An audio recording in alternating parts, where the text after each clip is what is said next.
No, we're not at war with Iran, John. We're at war with Iran's nuclear program, and I think the president took decisive action to destroy that program last night. No military in the world has the training, the skills, and the equipment to do what these guys did last night. I know the president and I are both very proud of them, and I think what they did was accomplish a very core American national objective.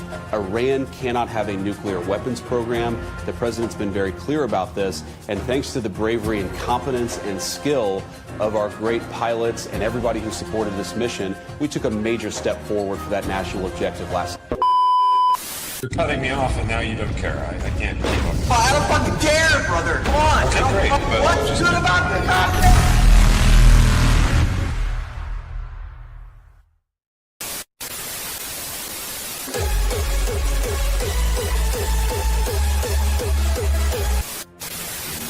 come about.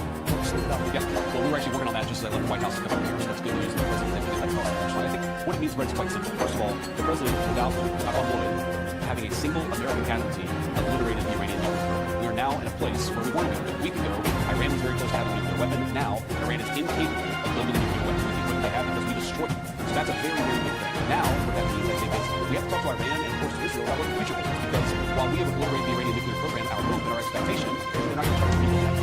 That's what the president is really trying to figure out here, is to build a long-term settlement here where we can have peace with our regional allies and, of course, the American people who are security, but where we can ensure that the destruction of the Iranian nuclear program that has already happened is not something they try to do. I want to get to the middle of what needs to happen. I just want to read this forward so I didn't comment. Yeah. Congratulations, everyone. Ceasefire. Approximately 6 hours from now, Israel and Iran will round down their progress on missions for 12 hours, at which point the ceasefire will close. At which point the war will be considered ended. Officially, Iran will start the ceasefire at 12 hours. Israel will start the ceasefire at 24 hours. The official end to the 12-day war will be concluded by a new ceasefire on both sides will be peaceful and respectful, on the assumption that anything more said will surely be will. I would like to congratulate both countries, Israel and Iran, having stand up for each other.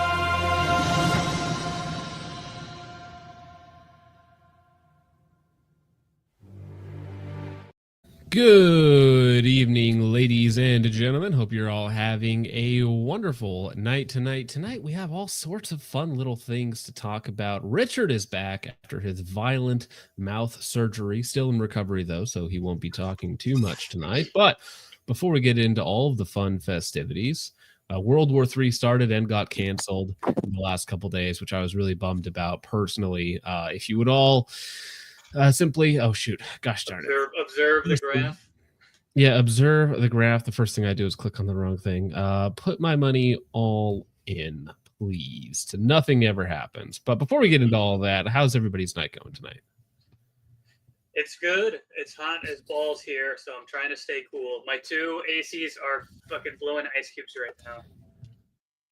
Doing its best to survive. Yeah, no, it was 101 the other day, and our air conditioner was just simply not up to the task, so it ended up being like 77 inside the house or before the sun went down, so that was a little rough. John Prime, how are you doing tonight, sir? Oh, pretty good. Just got through my work week, was working outside in the sun the entire time, so I'm glad it's come to an end and I could have a day of relaxing before I immediately have to do weekend chores. Oh, yeah. Yeah, that's the thing. You finish one job to start another. Richard, how are you feeling tonight? Since we haven't talked in a little while. I'm recovering. How's everybody doing? We sound like we're doing a little better than you are. Yeah. So glad to have Yeah, you. it's been a rough week. It's been a rough week. Yeah, so I can imagine. So before we get going, what actually happened? You had double jawbone thingamajigs? So I had double surgical extraction on 2 top incisors that were broke off at the gun line, and then I had double bone grafts. So fun stuff. Doesn't sound super fun. Yeah, I lucked out that my dentist is Asian, so tiny hands. They're fitting both in there at the same time to massage. Oh, he gums does. as they're cutting them open. He's good. He's the only dentist I've ever had that manages to actually go in and do the work quick enough to where I don't start to get cramped. Hey, Smoothskins, what's wrong? You never seen a ghoul before? Yeah. No, he's He's pretty cool. He's a based doctor, good. I'll tell you that. That's good. You see your jawbone at all after the surgery? They leave any bone exposing that had to heal? So I'm currently stitched up, and I'll have stitches in for another 12 days. Okay. Yeah, he got the mewing surgery. Yeah. The mewing it's surgery right comes now. back to wide jaw. Just gonna Wide log jaw on Richard. everybody the whole stream, every stream So- from now on after He has this. that Squidward surgery. After I got out, my mouth and my jaws were packed with gauze, so I did have the defined fat jawline. No, yeah. Yeah, just gauze, right? Yeah, just gauze. He packs a lot in those cheeks. I do. Before we get rolling, before we even started, Absolute Moon Man became a YouTube member, which is awesome. You get access to absolutely nothing with that, but thank you for signing up, bro. Well, actually, if you're on the Discord, you do get access to the VIP area. Just message Richard or any one of the mods on the Discord. You get access to the VIP area, where you are quarantined from the cringe in general.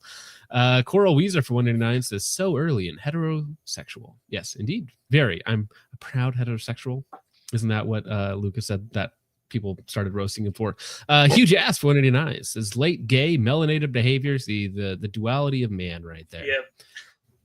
So sad. Did you Well, I had guys, to come back in because I had been chirp deficient for the past week. So Yeah, people were really talking about how much they missed the chirp interrupting at random times. Now, did you guys manage to watch the last stream with Lead and Steel's Greatest Defender? I listened to it at work. It was awful. I was cackling to myself, and my coworkers thought I was insane. Well, listen, Smoke detector. there you go. You got the real one. But it did give us some just excellent clips. So I have a few of these that I added to the board just before we started. I Because you don't understand. care. You No, again, I don't fucking care, brother. Come on. Okay, I don't great, fucking but- care. but I'll What's just good keep about going. this optic? Probably Oh my the most God. mad I've ever seen Hop discussing or talking with someone. He just came out of the gate angry because we interrupted his baked potato feast. So go ahead and check that out. Hop hung out with us for about 3 hours talking lead and steel, optics, chivalry, and a bunch of other wild stuff. And that was a good time. And there was also, the Reaper You're clip. cutting me off, and now you don't care. I can't keep up. I don't fucking care, brother. Come on. Okay, I don't great, fucking- but What's just good keep about going. this optic? Thought that one there was That is also a good pretty one. amazing. Pretty cool. Yeah. Pretty cool. I wonder You if gotta he's use gonna it more review than that once. optic. Probably not. That would be my guess. Yeah, I think that ship has sailed. Here we go.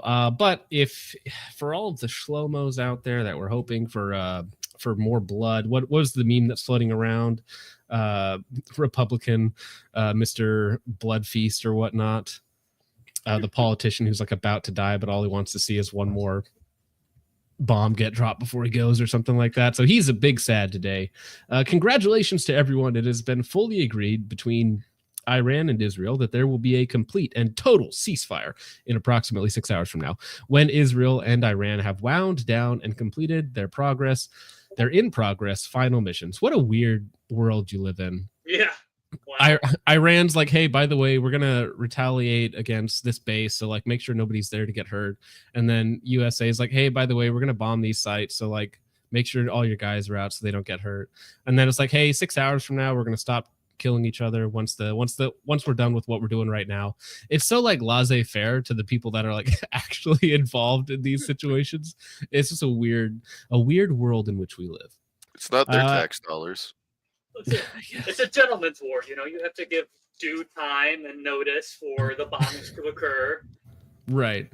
For 12 hours, at which point the war will be considered ended. Officially, Iran will start the ceasefire, and upon the 12th hour, Israel will start the ceasefire, and upon the 24th hour, an official end to the 12-day war will be saluted by the world. During each ceasefire, the other side will remain peaceful and respectful on the assumption that everything works as it should, which it will.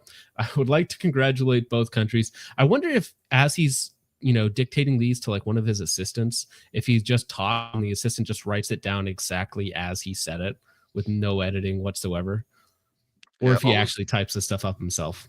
All his tweets sound like things he would say at a press conference with the exact Right. same cadence as well. So I'd He assume as uses such. he uses text to speech with caps lock. Yeah. On the Grok assumption, AI. yeah, on the assumption that everything works as it should, which it will, I would like to congratulate both countries. Good job, guys.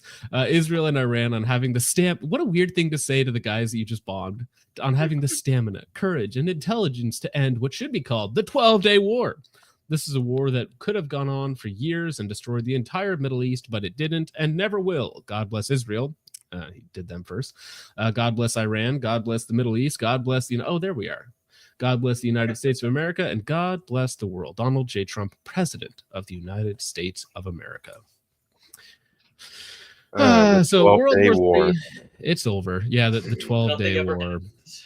It's better than the 7-day war. Yeah. It's almost double. Hey, well, Yeah. I'm just glad that we got some great clips out of it. I hope both sides had fun. We spent, what was it, $280 million a day, so approximately $3 billion on Israel's defense. So, there are cheaper ways to get some kicks, I suppose, but we will never know. Now, this is just random. I had to throw this in here because the other day, you know how YouTube on your home screen shows you all sorts of different recommendations, sometimes things that you may be interested in, sometimes things that you may not be so interested in. Just read this title and thumbnail. And no, for the record, I did not watch this video, but it gets better the more you look at it. Restraining order dropped. Now I'm back for what's mine. It's 1 minute and 30 seconds long by Sanjo Valentine with 9 views. And for some reason, YouTube just thought that I really needed this in my life. Yeah, I don't know what this fine gentleman of the beep is going to be doing now that his restraining order got dropped, and he's going to go back for what's his apparently. But wow. Now I have to know. You should look up that video because I didn't watch it, so you do need to look up that video, and we'll save it for the end. Restraining order dropped. I'm getting YouTube recommended fatigue. I am too. It's recommendation fatigue. Yeah, I have been watching an excess amount of YouTube over the past few days because I've not been feeling well. Right, the recommendations have been wild. I have been getting stuff like this and other type of political propaganda, but it's all been like very, very small channels with next to no views, and it's just random stuff being promoted. I don't understand why they think that, and I am very clear. I give thumbs up, thumbs down, do not recommend. I'm very thorough in my watch because I don't want to waste my time with this crap. Well, so yeah, I don't think they actually care because I think that they are trying to influence people with the algorithm. So like when you hit don't recommend, they might back off on something for a little while, but then they'll put it right back because they're actually pushing things with the recommendation. So they're not actually trying to tailor the experience to you. They're trying to tailor you basically, right? 100%. The best success I've had not getting recommended garbage is as soon as I see garbage on the website, I close YouTube entirely, and after you do that for a while, at least in my experience, they don't recommend you garbage because they need that engagement. Bro, what you need to do is every time you force stop the app and then yell at your phone for 2 minutes so that the microphone's picking it up, are like, oh, he really didn't like that. Yeah. So I've been trying to influence other people's YouTube algorithm by sending them random videos and then be like, oops, oh, sorry, I didn't mean to send that. Don't watch that. And then they immediately click on it. Hell yeah, playing the long game. That's how I do it. Let me see here. So in the thumbnail today, I put a Palmetto State Armory Jackal, one of my least favorite rifles of all time. I have an obscene level of hatred for the system and perhaps the designers behind it as well. But you know what? I was shooting it again this week as I've been shooting it off and on for the last year or so, maybe even a little bit more than a year at this point. Yeah, go ahead and look at the phenomenal quality of what has happened to my Jackal in this short amount of time that I've had it. Barrel flex time. Oh, boy. I'm going to have a conversation with the Palmetto State Armory engineers with a hammer. In Minecraft, to be clear, in Minecraft. But yeah, we got the The barrel is barely hanging in there. No pun intended. I'm going. I was watching the high-speed footage of my shooting, and I was like, that barrel's moving a lot. Is that just normal barrel whip, or like what's going on with that? No. It is almost a projectile in itself. So I went and I checked the screws. It's actually currently sitting behind me right now. I can't touch it. It's so close, but so far away at the Plus a same green time. screen, so But that barrel is barely hanging on. For instance, the screws that double as the handguard screws, which is also great design choice, by the way, they are finger tight. You can just touch them and wiggle them. So at some point, that barrel will just become a projectile. Now, something else that I had happen the other day while I was shooting it is I had this random keyhole where a bullet goes sideways at about 10 yards. And I was like, maybe I hit something. Did it hit a suppressor? But after going back and looking at it, I'm like, well, maybe the barrel flopping around had something to do with that. So, yeah, Palmetto State Armory Engineering on full display. Not exactly sure what they made in spec. I'm going on the to rifle have at this a point. conversation with the Palmetto That is State Armory actually on engineers purpose. with a hammer. They they have it flex like that. It's kind of like the whatever the Lynx, that 50 that recoils into itself. It's kind of like that. Yeah. But PSA's version. Yeah, right. Yeah. It's very nice. Yeah, the Thug Shaker. I took apart my SIG Cross last night. Well, that's your problem. It's a SIG product. SIG and Palmetto State Armory, unfortunately, the two biggest companies in the market right now, and also the two worst. And the optics rail factory were completely loose. Yeah, that does not surprise me at all. Yes, of course you can tighten the screws. Of course, yeah. It's like just when your barrel nut on your AR comes loose. Of course you can tighten it back down, right? But you probably shouldn't have to do that after I've already done this once before, and after maybe 2,000 rounds, right? Before the gun just blows up, right? Surprise factor.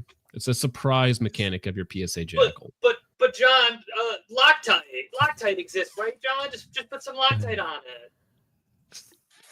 Yeah, your barrel just isn't as rigid when you're in your 40s. I guess so, man. I guess Nice. so. PSA calls that a feature.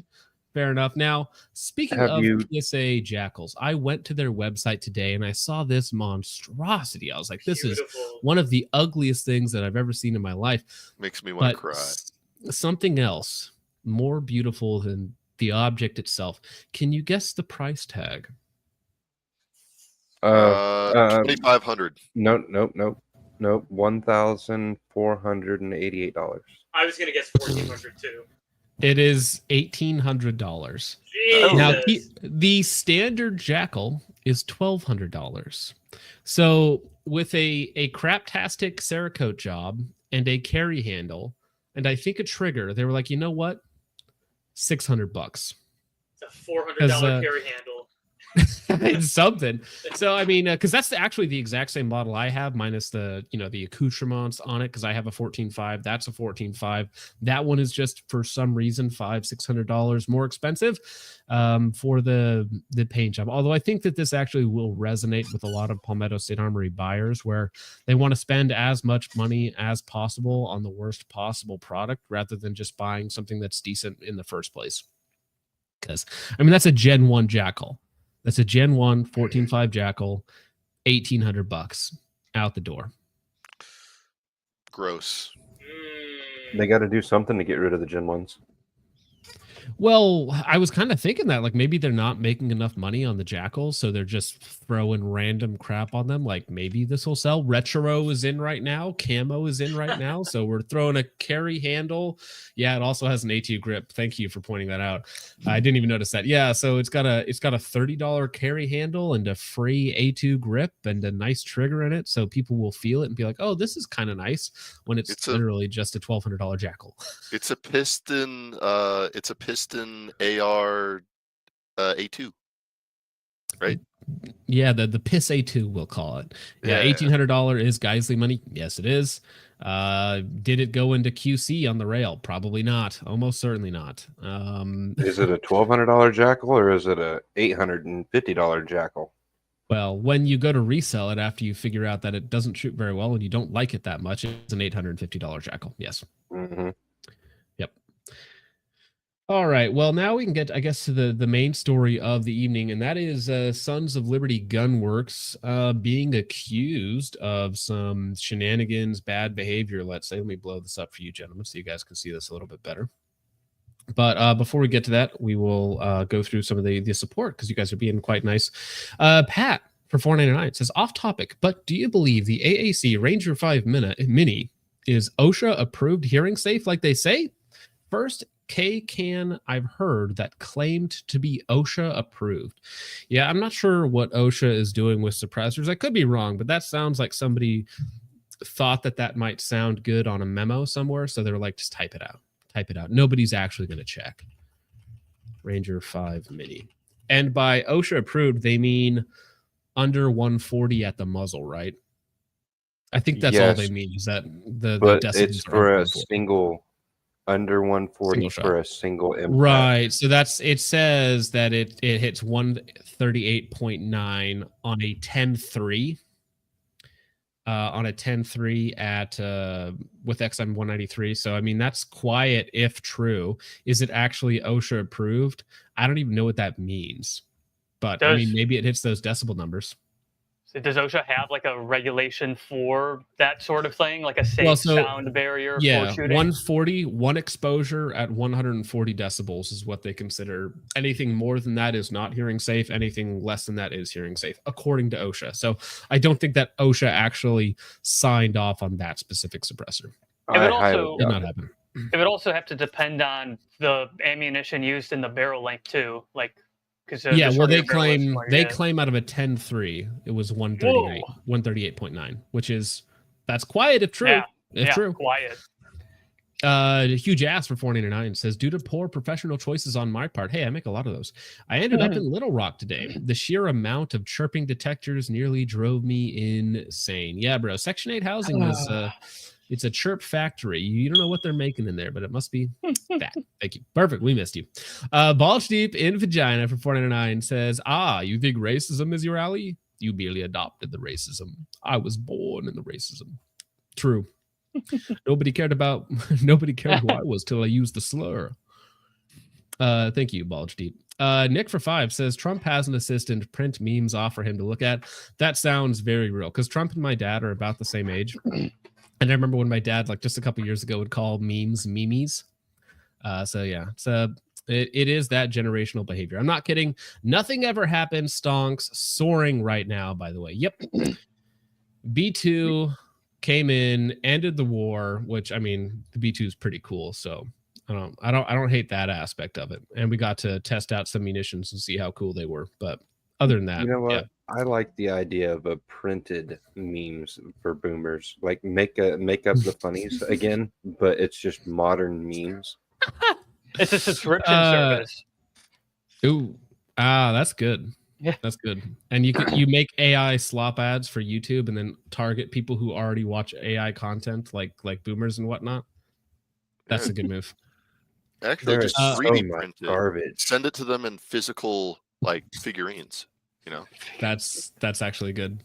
Andy Cody for $2 says 14 ailments, gang. Yeah, the gentleman, the Jewish gentleman who cursed me and my family with 14 ailments. Unfortunately, they bounced off of me and landed on the Jackal. So it happens. Thank you, Andy Cody. Gabriel Baker. Yeah, well, you might have cut a couple strays there, Richard. Gabriel Baker for $199 says you can get a full BCM for $1,400. You can get a full BCM for cheaper than that. Yeah. That's why the Jackal to me was never competitive. Never.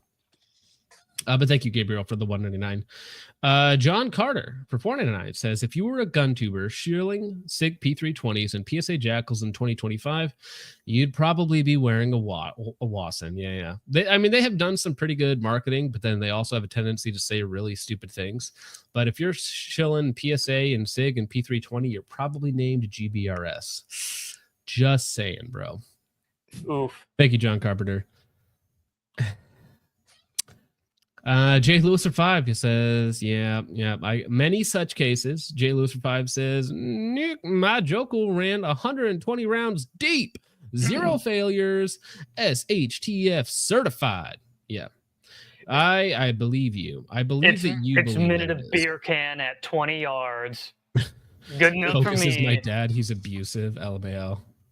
Yeah, if you ever want a good laugh, go to PSA's website and look at the reviews on specific products and search by images. It's illuminating. Yeah. You see their clientele in a full color 4K. And last one, Absolute Moon Man says, OSHA approved. Is OSHA doming job site workers with suppressed pistols? I mean, how else are they going to test it? They got to know. They got to know if it's actually workplace approved. OSHA, doing the Lord's work. Thank you very much for the 5, Absolute Moon Man. Only electricians. All right. All right, let's see here. So this is from Veil Solutions. What do you have? Why did you end your partnership with Sons of Liberty Gunworks? So when the owners lie to you, employees lie to customers about products, timelines, and 100 other things, talk shit to me, to other major companies in the industry who come back and tell me, never a good look, insult my religion, my family, and friends. They also couldn't pay their bills and owed money for months on end. Then they talk shit about all my friends, the officers and agencies I was working with, and lie to them about me. Makes you kind of not want to work there. So this is Christopher Woomy of Veil Solutions, who is writing this semi-expose on Sons of Liberty Gunworks, and it will continue. I should have quit being their creative director sooner. So again, this gentleman was the creative director at Sons of Liberty Gunworks. So if you like a lot of their content, a lot of their marketing material, of some of their packaging stuff, that was all this guy. So I should have quit being their creative director sooner. I stepped down in December. The guys in the shop are great Americans and good friends. I was told there might be changes being made. There weren't. Morally and ethically, the lack of leadership and daily bullshit caused me to leave.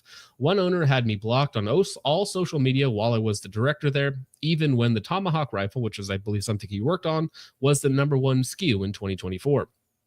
And don't worry, I have proof of all of this. My lawyer said as long as it's true, I can say it. So he seems to be pretty happy to trash the company with the apparent existence of receipts. Again, this is their former marketing director, Chris Woomer of Veil Solutions. So let me pull this up. So he also expounded on some of this stuff, which I think is important. Before we move on to that, though, I do want to say that it's not really just drama when a big company in the industry is allegedly lying to their customers about products, not paying their own vendors or whatnot, and some of the other things that are going on. Because if any of this stuff is true, which again, you don't need to believe it one way or the other. This guy seems to be pretty adamant that it is, obviously, but this is his side of the story. And I did reach out to Sons of Liberty Gunworks and this gentleman, Mr. Woomy, as well, and haven't gotten anything back yet. But if anything does happen, I will let you know. But I think it is more than just like industry drama. If some of this stuff is true, then Sons of Liberty Gunworks, who has a pretty spotless reputation, they have a really good rep with people, with customers. Their warranty is really good. Their policy when it comes to like defensive shootings or whatnot is very good. So people like Sons of Liberty Gunworks quite a bit. You know, I mean, they have a good reputation up until this point. So I think it's, if they're lying to their customers that built their reputation and built their success, for me, that's a problem, right? So, just a simple question somebody asks on this Facebook profile. What does Sons of Liberty Gunworks lie about to customers? Josh Child says one of the biggest issues is when they did the first big release of Tomahawk rifles, they oversold them, meaning they sold more rifles than they had rifles to sell. So customers who ordered new expensive rifles were sent guns assembled out of blems to meet the number of rifles sold. Then when asked why they were sent a blem rifle, they said they could take it up with Veil, who very clearly did not assemble the rifle. So they allegedly, let's say they sold 1,500 rifles, only had 1,200 on hand, and they were like, well, we need to get 300 more rifles. So whatever seconds and scraps we can throw together to get rifles out to customers, that's what we're going to do, which again, when we're talking about a nearly $2,000 rifle, I believe in the Tomahawk's case, not very cool. And then allegedly, blaming Veil Solutions, who wasn't even involved in that specific aspect of the business, why their builds were messed up, instead of taking responsibility after you've already taken the customer's money. Kind of a scummy thing to do. Now, Christopher Wimmer, who is again Veil Solutions, says they lied about having the A100 bolts finished. They hadn't been sourced. They hadn't even been sourced, and the initial post a year early was photoshopped. So lying to customers with photoshopped images saying that things were ready. All right. They lied about we do this for civilian when they were wasting tons of money on bar tabs, and hotel stays in places to win contracts. That's what a lot of these companies do when they expand, is they build their base off of the civilians back and then take that money to market to government contracts, whether that's LE or military or whatnot. So it's like, we're super Second Amendment absolutist guys, whatnot. We only care about you. And then as soon as they get a sniff of the government contract, they're like, well, actually, I'm fine selling to FRT and CIA and ATF or whatever else it might be, right? Yeah, when a company has builds themselves on a civilian line, and then all of a sudden on their website you see a law enforcement and military only tab where you can't buy it unless you're one of those things, it's pretty cringe of them. They will sell you down the river for a law enforcement or military contract. Don't get it twisted. Now, he goes on. All the lies about the 6mm max ammo, which is something that has been hyped for over a year now, probably even longer, saying that it was being produced and going to dealers when I hadn't even gotten samples of packaging I designed. So them saying, hey guys, 6mm max, it's coming. It's going to be the next best thing. It's going to be amazing. It's right around the corner. It's already being made. And it's like, no, it's not. We don't even have anything in stock for it. Right. And I still get questions, not every live stream, but if we're ever talking about ammo, 6mm max comes up without, what about this? It looks so cool. Sons of Liberty Gunworks says it's the next best thing. Listen, you can hit this and this number on paper. And it's like, yeah, sure, but it doesn't actually exist. If it were real, who knows? Now, this is allegedly a text from Mike, the owner of Sons of Liberty Gunworks, to Christopher Woomy. And it's very aggressive. So, yeah, viewer discretion is advised. In this case, I find this is something that is very rough that I would never tell somebody. So he says, tell your, to F his mother. And then his response, I hope you get a chance to tell me this in person sometime. What a terrible thing to say to somebody, even somebody that you're diametrically opposed to. Like, wild thing for Mr. Mike to say. Maybe you should lay down the alcohol a little bit. Nick Boris on this post says, who gives a shit? And then Christopher Woomer replies, says, well, since I was one of the only competent people working on projects with you at Sons, so Nick Boris is another one of those people that was working with him at Sons of Liberty Gunworks, you should care. Remember, I was the creative director helping with the muzzle devices. And then he responds, and I appreciate that, but why drag a corporate drama into social media? That's my point. No one wins. Well, again, it's not just corporate drama. If you're lying to customers who paid you $2,000 for a rifle, suddenly they have a right to know if that rifle that they bought was made out of blems that they didn't pay for, or made out of brand new components that they were promised when they handed you a large sum of money. It stops being drama and starts being like a concern to the consumer when your shitty practice affects the people that are spending their money on your company. 100%. Christopher Umer says, I didn't make the post. I was asked a question and I answered honestly, and someone reposted it here. Don't act like you don't know about all the issues and bullshit. You got to deal with them. Lying to the customers is a problem, 100%. Saying one thing on social and doing another is a problem. If people really knew what happened, then they wouldn't buy their guns. And that's really what it means. When somebody at the company is like, guys, this is just drama. We want to quiet this down. What they mean is, guys, this is really going to hurt our brand if this goes out. If people learn about all the bad things that we're doing behind the scenes, then they wouldn't buy our product. So that's it's like, yeah, you can call that drama if you want, but maybe it's just people pointing out your scumbag behavior, allegedly, if any of this is true. And again, I would take it all with a little bit of a grain of salt. We could be dealing, if I'm going to take the other side of the argument, we could be dealing with a spurned employee, right? Somebody who's not happy with the way that their contract ended out, maybe not happy with the job in general or whatnot. But again, allegedly, if we go back over this for the people that just arrived, why did your partnership end with Sons of Liberty Gunworks? In reference to Christopher Woomer of Veil Solutions, who has lots of stuff on the internet. You can go find interviews with him and whatnot and find out more about that gentleman if you would like. But he responds, when the owners lie to you, employees lie to customers about products, timelines, and 100 other things, talk shit about me to other major companies in the industry who come back and tell me, insult my religion, which he allegedly has that text from Mike that shows exactly that.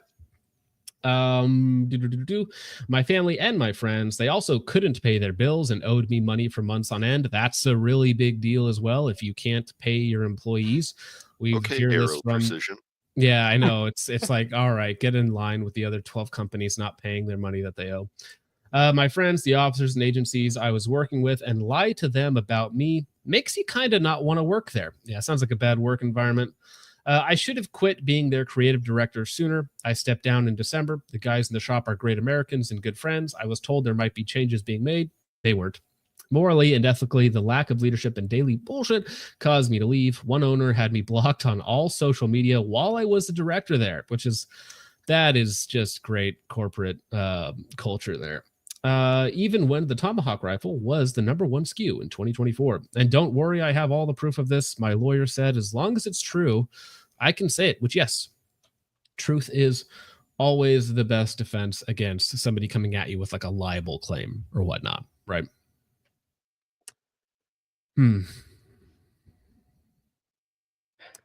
Well, does anybody on the panel? Sorry, does anyone on the panel own Sons of Liberty Gunworks? I used to have one of their 13.7 uppers. It went on sale. I built it out, and it worked really well for the little while I had it. It printed very good groups, was reliable, and I liked it. It was one of their East India Trading Company uppers, where you know, it has like the gas block and tube and everything. You just put your own handguard on it, and I liked it for a while. I just didn't want a 13.7 anymore because I think they're kind of gay. Yeah, it's an interesting barrel length for sure. No, so I've spent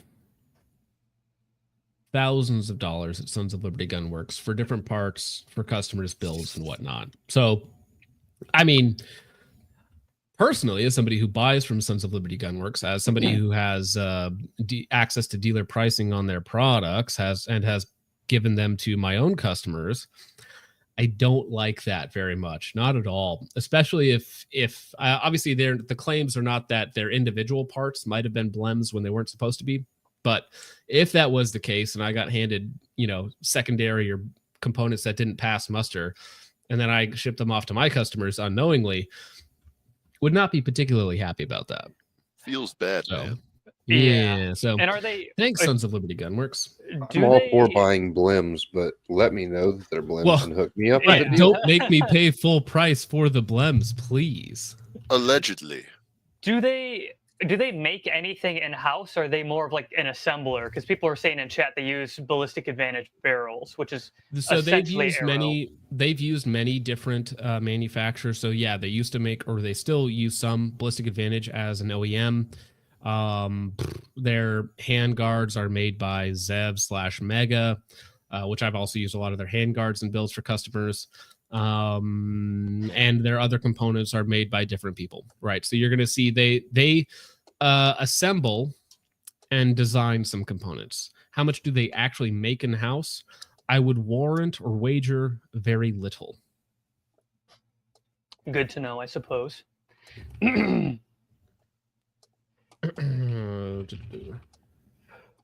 Sons of Liberty. I'm trying to find their actual Instagram account here, because apparently, nope, that's not it. I'm seeing a lot of BCM enjoyers eating good tonight in chat. A lot of BCM love going on. BCM, my fellow brothers. BCM winning. Never lose. Oh yeah, it's the nothing ever happens crowd and the nothing ever changes crowd, but it's just with BCM. With BCM, yeah, you just never change, and you never have a problem. Now, it just works. It just works. No, the only experience I've ever had with Sons of Liberty was people telling me they're very, very good, and then one guy saying that his gas rings went out insanely fast, and he was bet. He was mad.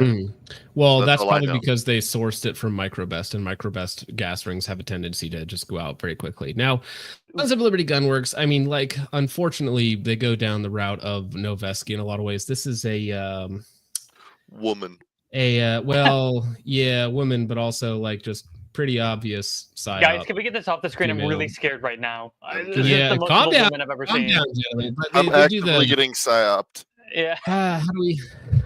We call this tactahore marketing, I think is the technical term for that. So they engage in some tomfoolery.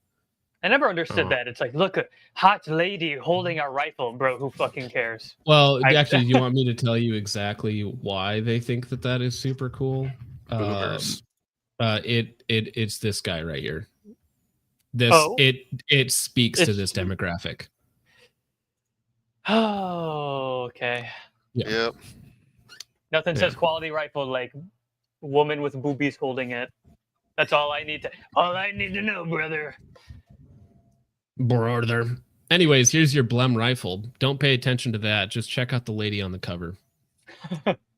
Yeah. And I think that was actually the company that Lucas was mentioning why he didn't want to work with them, specifically because of some of their marketing and the way they treated people. So I think that I thought he was talking about Noveski because they did the same thing, but apparently he was actually talking about Sons of Liberty Gunworks. So oof, Mr. Sons of Liberty, probably gonna not recommend your stuff anymore. Well, I'd like to see you respond personally. Lost Arrow for 5 says Topo Chicos go hard. Indeed. Thank you. You go hard, Lost Arrow. Thanks for the 5. Andrew Vachon for $9.99 says, welcome back, Richard. Very glad to see you are better. Unrelated, my buddy is a total Sons of Liberty Gunworks whore. No, that's very related. Has tons of their rifles, including the Veilhawk. It's going to be a fun week. Decent gun, though. Yeah, I haven't heard that much negative about them, as long as you actually received the product and you didn't get a Blem one, which apparently, happened to a bunch of customers who gave them a lot of money. But in general, they've had a very good reputation up until this point. It is now your call to bully that man, though. Every time, just be like, Sons of Liberty Gunworks simp. There he is, doing his thing. Andrew is far too wholesome to bully anyone, except for Stu. Some people deserve it. Yeah, I was gonna say, if there was any one man who truly deserved to be bullied, it might be that man. Here we go. Why don't you guys look at this steampunk art in the background while we talk about this. Canonical Revan for $2 says, bought a cat white bread 718 today. Validate my purchase, please. I've heard the cat white bread is fine. Is that enough? Is that enough validation for you? I heard it's suppressor of all time. Yeah, or alternatively, we could.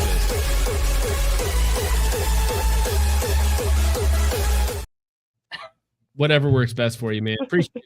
Thank you for the 2. Also, Canonical Revan is a fantastic name from a fantastic game. So thank you. Appreciate it. Jay Lewis for $5 says, my joke, serial number 251885889, WIKGNFUG, parenthesis, rant 120 rounds deep, 0 failures, certified. I mean, setting all those failures, but that's just it's true. Thank you for the serial number. Appreciate it, sir. Hugh Jass for $4.99 says, talk me out of buying a 92 FS/M9. I am weak and easily seduced by the Gabagool Gat. What are you, Italian? Get the fuck out of here. I was looking at, what's it called? The Squallow. The 92 XI Squallow. That looks hot. So that might be on the menu. Those are only like $1,100. So I think instead of buying a 92 FSM9, what he needs to do is get a PX4 Storm and get the Langdon Tactical Special. Yeah, you could go Langdon Tactical if you wanted a PX4. Yeah. I mean, 92s, I need to get one because I've shot a Langdon 92. Loved it. But I think my next purchase is going to be a TS2. One of my homies has the 92 compact model, so it's like one step under the full size by Langdon Tactical, and it's a really nice pistol. It's not a pistol snob, but it's in double action. It probably has like a 2-pound trigger, if that. So I have shot one of the Langdon Tactical Berettas before, and the 92s. They are incredible. They do not compare whatsoever to even the nicest factory Berettas. No, I haven't shot any of the new line that they have with the single action only. Yeah, the Squallow is single action only, so that's kind of what I was looking for. Yeah, I haven't shot any of those yet, so. Thank you, Huge Ass, for the 499. John Shepard for 2 says, money for my Discord roll. Did you want a custom Discord roll over $2? You can definitely get a custom Discord roll. Thank you, John. You should John, demote him. DM me. No, yeah, just DM put me. him out of VIP. Yeah. Get on the Get rid of him. fucking Get out of here. You're done. DM me later and I'll get you hooked up. Yeah.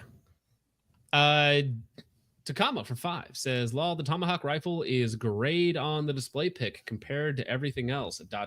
Oh, is it actually sold out? Let me go back to their website real fast. Where did I put it? There it is. Well, that actually that would not surprise me. Yeah, shop in stock blasters. Let's see. Is the Tomahawk there? In stock blasters. Whoa. Hey, guess what's not in the stock section? It's the Tomahawk. And yeah, sorry. The low end is $2,000. Damn. Low end is $2,000. They go up from there. 24 is about the top end. So the 24 is for the non-blem, right? They do have a blem section, but I'm not sure if that's different than the regular section at this point. So, maybe a couple issues in there. Thank you, Takama, for the 5. Greatly appreciate it, sir. Bomani Igloo for Tool says, School of the American Rifle seething right now. I mean, that gentleman, he has some takes. I think he's extremely talented and knowledgeable in his field, but he has some takes. Have you ever seen him lube an AR? Yes, I have. Yeah, I've not seen someone use more lube on anything in my entire life. So I use a product called Gun Jelly made by Citadel Defense. He gave me a bottle of this stuff, which is like a tub, and that's how you apply it. It actually works pretty well. Disgustingly messy after a little while, but it works really well. Just use motor oil. More lube is better than none. At least that's what I'm told. I'll go with that for sure. Jay Lewis for $10 says, and y'all friends know the radiance tolerancing on an RMS CC. No. He asked this earlier in chat. I honestly don't know what he means, but for $10, sir, I don't understand. care. No, again, I don't fucking care, brother. Come on. Okay, I don't great, fucking care. but What's just good keep about going. this optic? That is my opinion on the RMS CC. So He forgot that Google existed. yeah. Well, I mean, listen, Google does not exist. You actually do have to pay $10 here to get your questions answered. So it was literally just here. Google, it went down earlier today. Sorry about that. So we're your only option at this moment. Siley's in chat. Siley unofficial in chat to help you out. He's on it. He'll do it for me. Yeah. Oh, Hop is in chat. Hey, Hop, I appreciate you hanging out for 3 hours the other day, even though we had to skip your potato eating. Absolute Moonman for 5 says, starting a petition to put gun bunny enjoyers in that thing that... Oh. D-gloves anime enjoy. Oh. Oh, no. Hammers. Oh, Where's the hammers button? Oh, brother, this guy stinks! True. Put him in the femur breaker. Yeah. Where's the hammer squad? Get him. Dude, yeah. Hammer Next squad. target. Get this guy. Take this gentleman out, please. All right. Well, this is just, I think that, unless anybody has something to finish up the Sons of Liberty Gunworks talk, I think we'll move on to something even more wacky. What is this beautiful piece of steampunk artwork? Bro, this is the most gorgeous steampunk, like 1800s fiction suppressor of all times. When I was looking at this, I was like, I think this reminds me of the Nautilus from the 1950s 20,000 Leagues Under the Earth, or This thing, you know the movie that I'm referencing, but how it's designed. This is in fact a suppressor. This is a hipster's coffee machine, is what this is. No, this is ribbed for her pleasure. I don't know what this is. This is a suppressor with astoundingly bold claims. Astoundingly bold claims. Is this the OSHA all of approved them, one? Oh, no. All of them false. No. So did I say the retail value already? No. Okay. Try and guess. Keep us in suspense. Sell us on it first. 2,000 or more. I'm gonna go You're over low. 1,000 at least. You're way low. Oh, brother, You're 4 grand. kidding. 4 grand. 4.5. 4.5. Yeah, 4.5 was the original asking price. Oh, the JJ. dude. So this No. is now this is the gentleman behind the hit TV show, The Chopper Show, back on years ago, LA Choppers or whatever that show was called, where they just did wild things to bikes. And he decided to take his love for bikes and firearms to craft a suppressor made after a motorcycle muffler. I believe it's like a similar technology. So the original asking price for this suppressor was $4,500. $4,500. Now, since then, it's dropped to $3,000. But original asking price was $4,500. But after they, got a little bit more efficient, they were able to drop the price. But What's the materials? No, we'll talk about it. So as you see in here, yes, those are O-rings on this. So it is sealed with, it is a clamshell O-ring seal design with a barrel extension almost on the inside, because you see it has a solid steel tube and then it lets gas out, I suppose, appropriately as the bullet continues to travel. So this is one of the suppressors where they claim, Is again, that they red claim Permatex? I don't know, but they claim that you get an extra 100 meters per second off of which is 300 feet per second, 309 feet per second. That's extra. a lot. Extra Jesus. by putting this on your rifle. Now, I don't know what barrel length and ammunition combo they tested that with, but I think they pulled most of their numbers straight out of their butt, as we'll get into it a little bit. So you can actually see it. It is completely serviceable. So you have your beautiful wheels here that kind of, I guess, redirect and flow the gas. You have your center tube that threads onto the barrel and then threads onto the end cap of the suppressor itself. And then it all gets bolted down together. This one doesn't have the O-ring in it, but they are sealed with O-rings. It is a interesting looking suppressor. Now let me see if I can find the actual claims they make about it. It's somewhere around here. This is the no, not that one. Most Harley Davidson suppressor in existence. It's overpriced. Yeah. It looks stupid, Yes. and it has an O-ring in it. And it So doesn't now, work, I would And it assume. doesn't work. Yeah, it probably doesn't fucking it work. kind of perfect sense. yeah, it's actually, Alfred has a good point. Motorcycles aren't quiet, bro. It's all right. They can be, but people chop the pipes off of them. So Yes, yeah, Jesse the James Loudner. is, wild. Yeah, man. Harleys can't be quiet. Everything else can be somewhat reasonable. Adds 50 horsepower to your rifle. Yes, of course. That's pretty of good. course. More bolts per square inch than Keltec. True. All right, so here we go. So JJFU Aerosonic Suppressor 556. Blah, blah, blah, blah, blah, blah, blah, blah. Word salad after that. So while Defense Review was attending U.S. Optics Academy Long Range Precision Rifle course, writers event in South California High Desert Mountains, and again, this was written 10 years ago. This is how far back I had to go to find information on this Oh thing. my 'Cause god! I imagine it did not sell very well, although the company does still exist. So it's called the Aerosonic Suppressor and was designed by the one Jesse James of Jesse James Firearms Unlimited, JJFU, who's now gone Tactical Firearms. Yes. This is the guy behind that one motorcycle thing. And this is the same guy who's married to what's her name, who competed for is it that same Lena girl? James? Yeah. Oh, that's funny. Now the can shape makes sense. Nope. Gotta not go down that pipe. Too many people have been already. But they have wild claims in here. Where are the claims? That's what I want to see. So one should note that the Aerosonic's a bit pricey, coming in at $4,600. But James argues that it's still a very good value considering its significant performance and durability advantages. My good sir, you have O-rings inside of this suppressor. I don't know if durability is. So I know that wipes are a pain when it comes to suppressors. Would that O-ring be a problem? Replacing it, at least? Would it be considered a suppressor part, or how would never ask. Never ask. They're original. Would they That's like what I was gonna if you showed an ATF agent or a judge you swapping out O-rings in front of them? Maybe that's an issue. Maybe. Never ask, never tell. Just make your own O-rings. Yeah.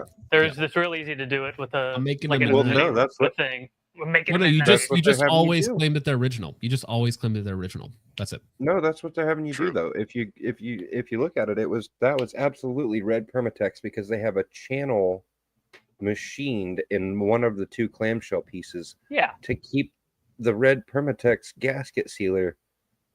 Oh my god, this is It's like So it's like an listen up, guys. engine. We have not even gotten to the claims yet, gentlemen. It gets better.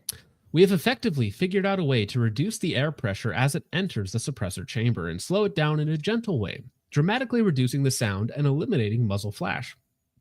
The result is that we have created a true sound suppressor, muzzle flash eliminator, and low signature firing system. The lowest sound suppression, the Aerosonic patented design, slows down muzzle pressure by controlling the blast of air as it enters the suppressor chamber, with the muzzle pressure reaching 1500 psi. You cannot simply deflect it with the hopes of making it quieter.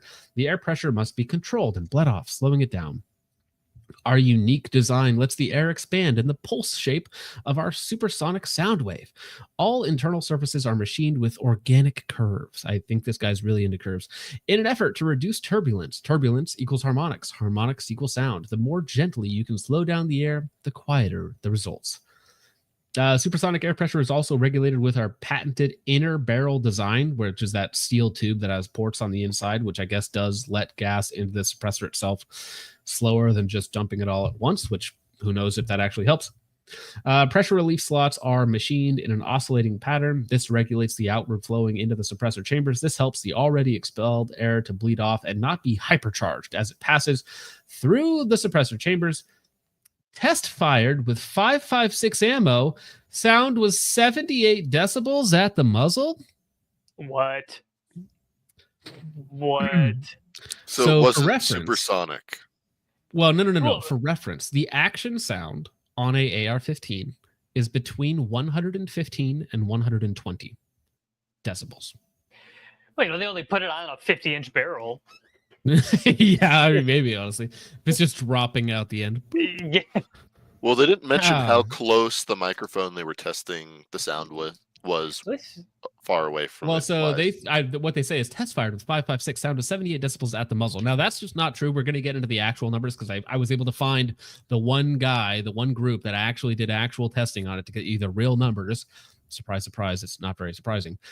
Zero optic heat signature. By controlling the air pressure passing through the suppressor in a gentle manner, heat is drastically reduced. This is made possible by not hypercharging the suppressor with air chambers with air, packing hot air on top of hot air, and an unregulated creates a lot of heat. This is why most suppressors cannot be touched after one 30-round magazine. Now, apparently, this is the one claim that is true.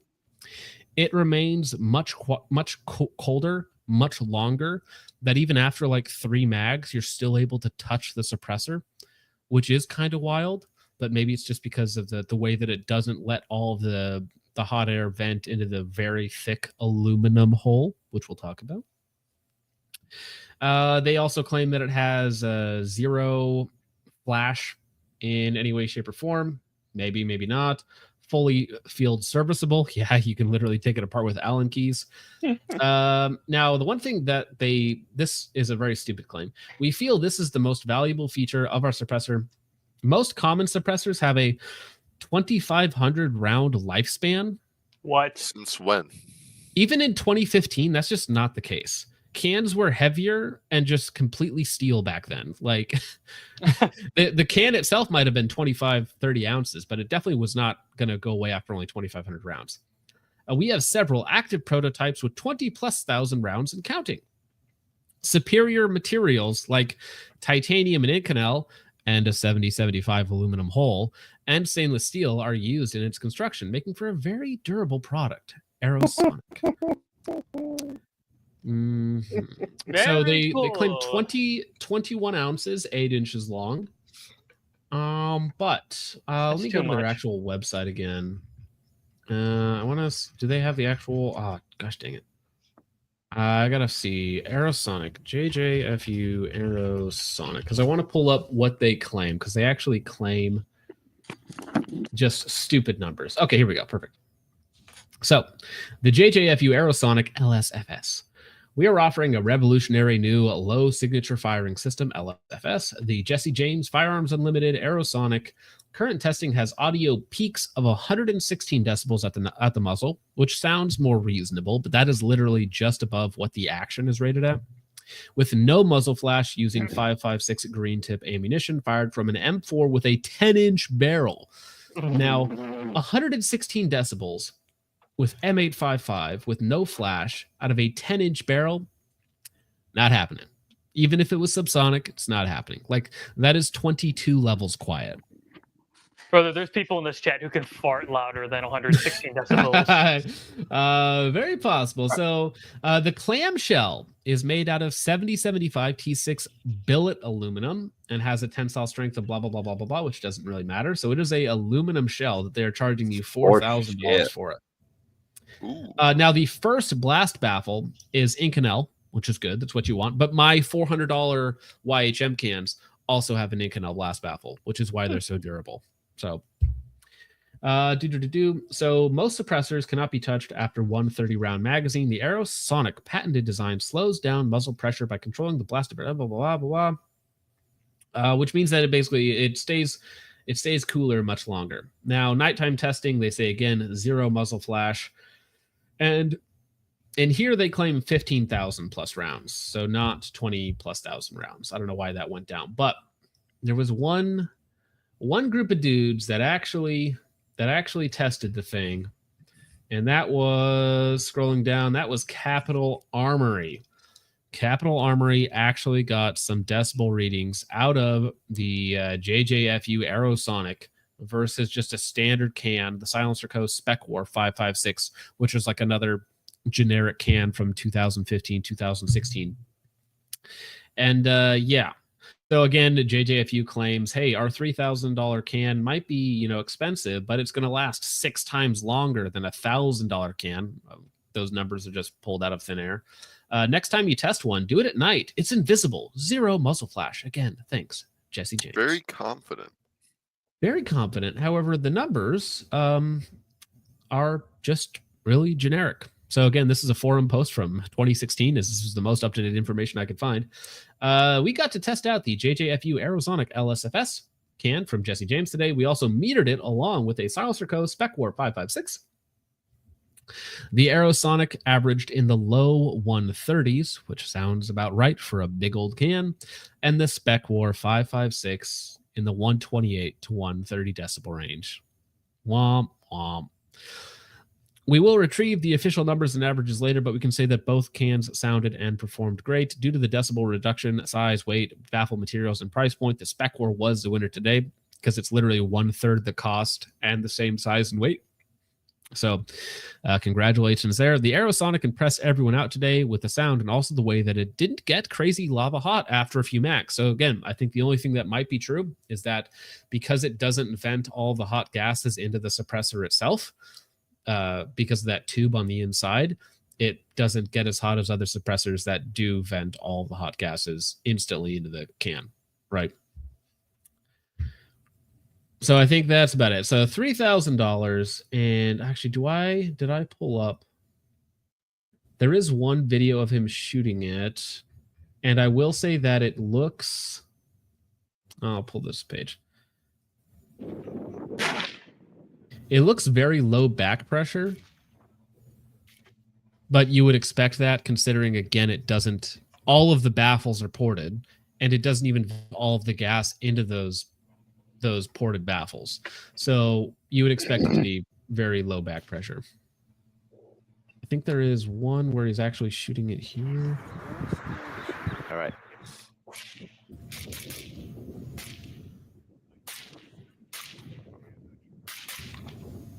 And again, it seems just like any other can. I was going to say it sounds fairly quiet, but that's also like an 18 to 20 inch barrel, and they're in a pretty open area. So it's like right, with high wind, with a camera from 2015. Who knows what the mic quality is like? It's an average can that costs $4,600. But damn, does it look cool. Like steampunk aesthetics on point.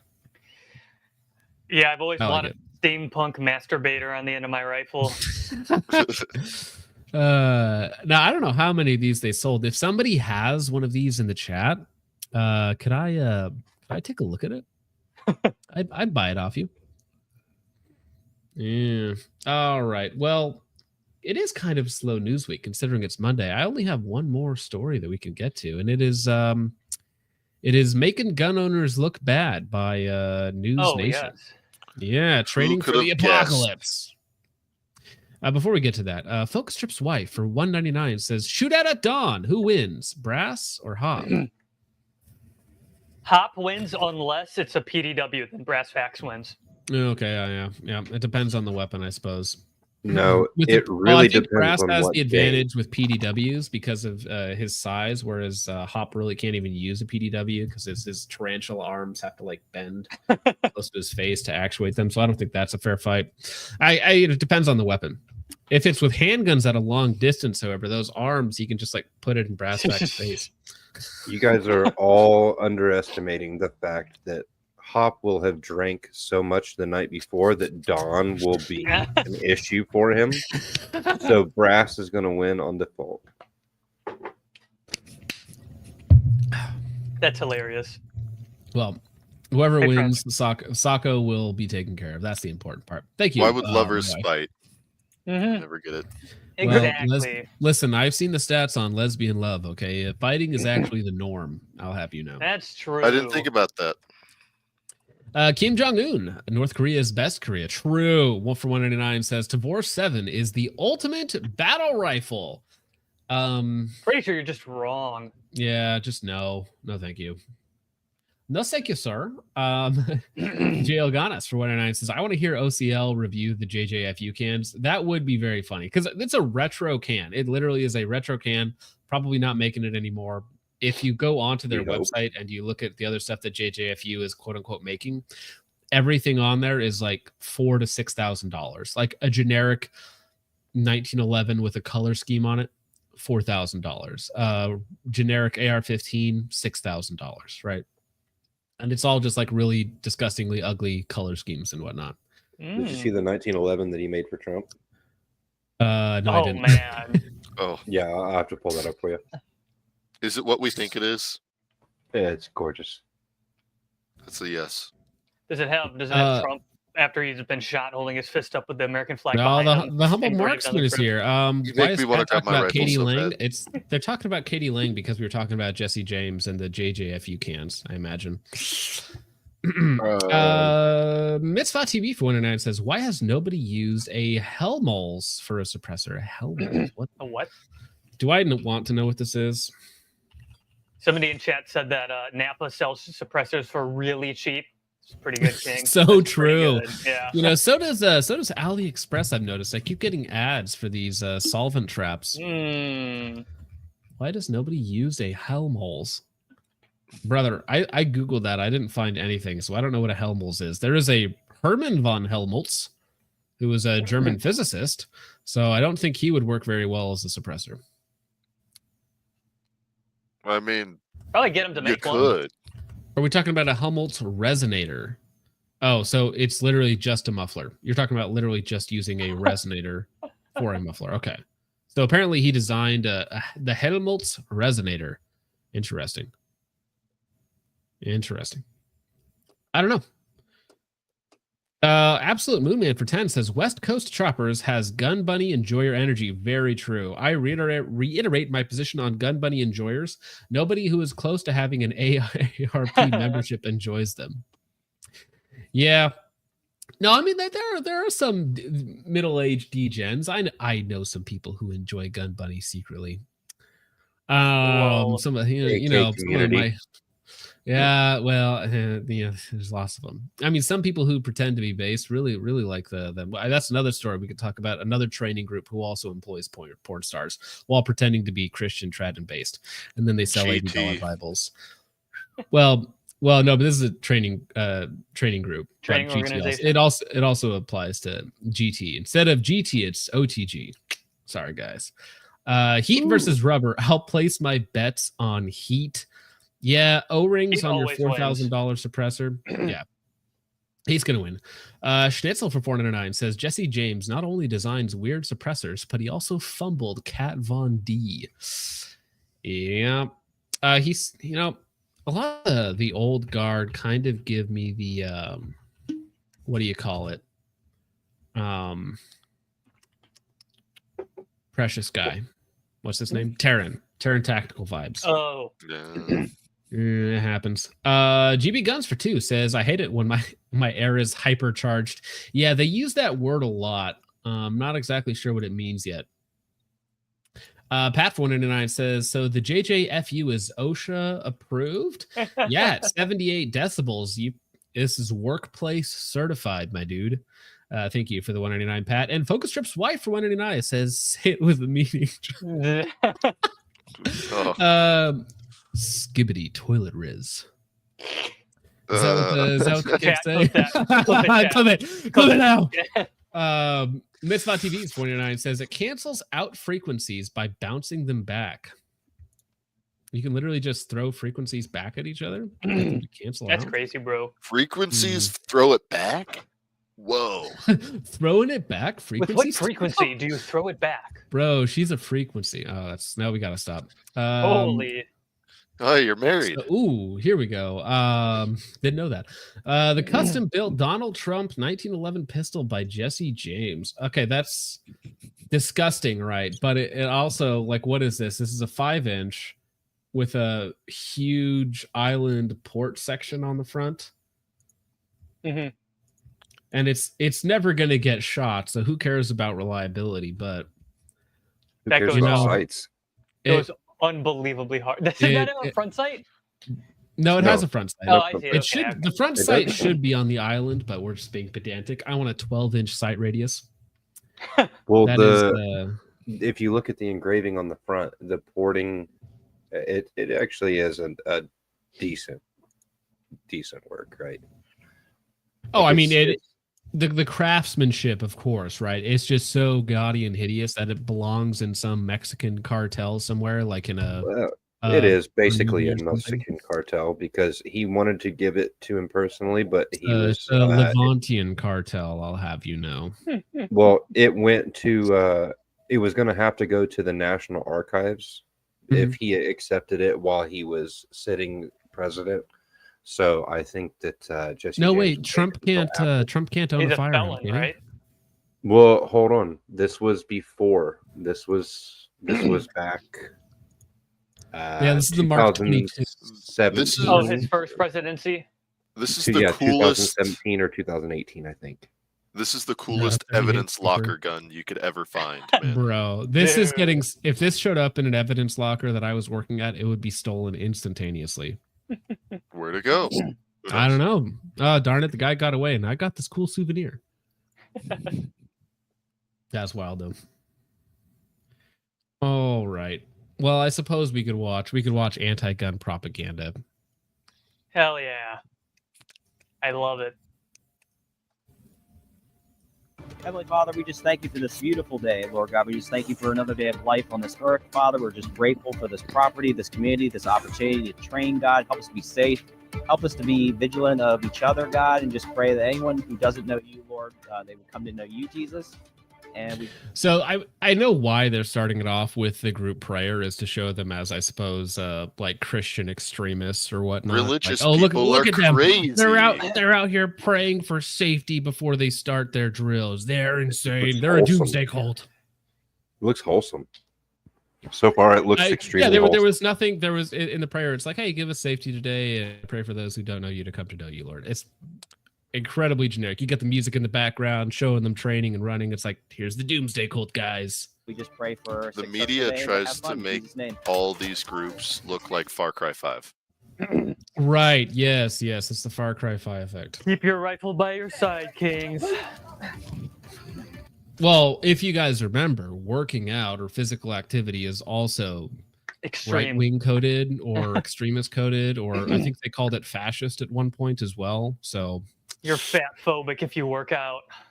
Oh, they called it the pipeline to the alt, right? Yeah. Wholesome equals doomsday cult. Yeah, because what did they say? It's I mean, there's people who said like white children are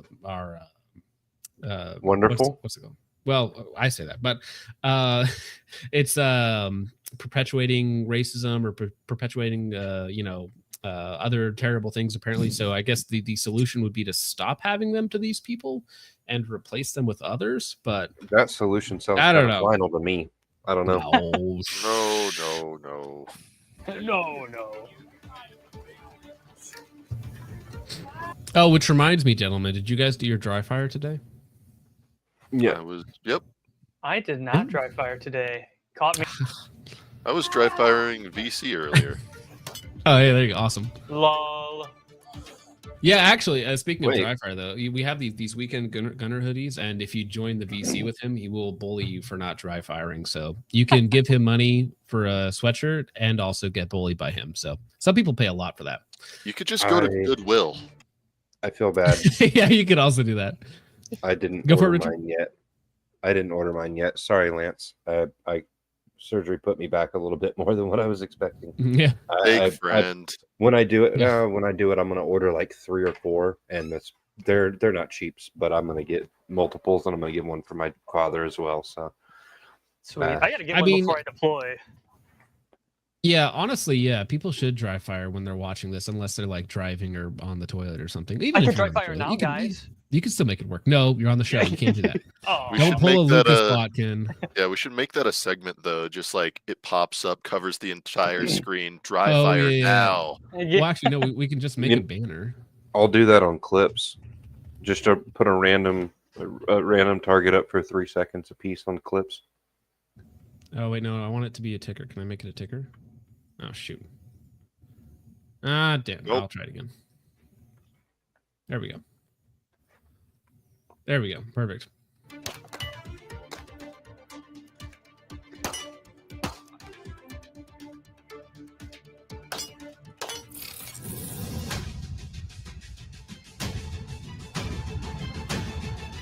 I think this is just their intro. Oh, bro, it's Ben from Wise Man Company, I want to say. Yeah.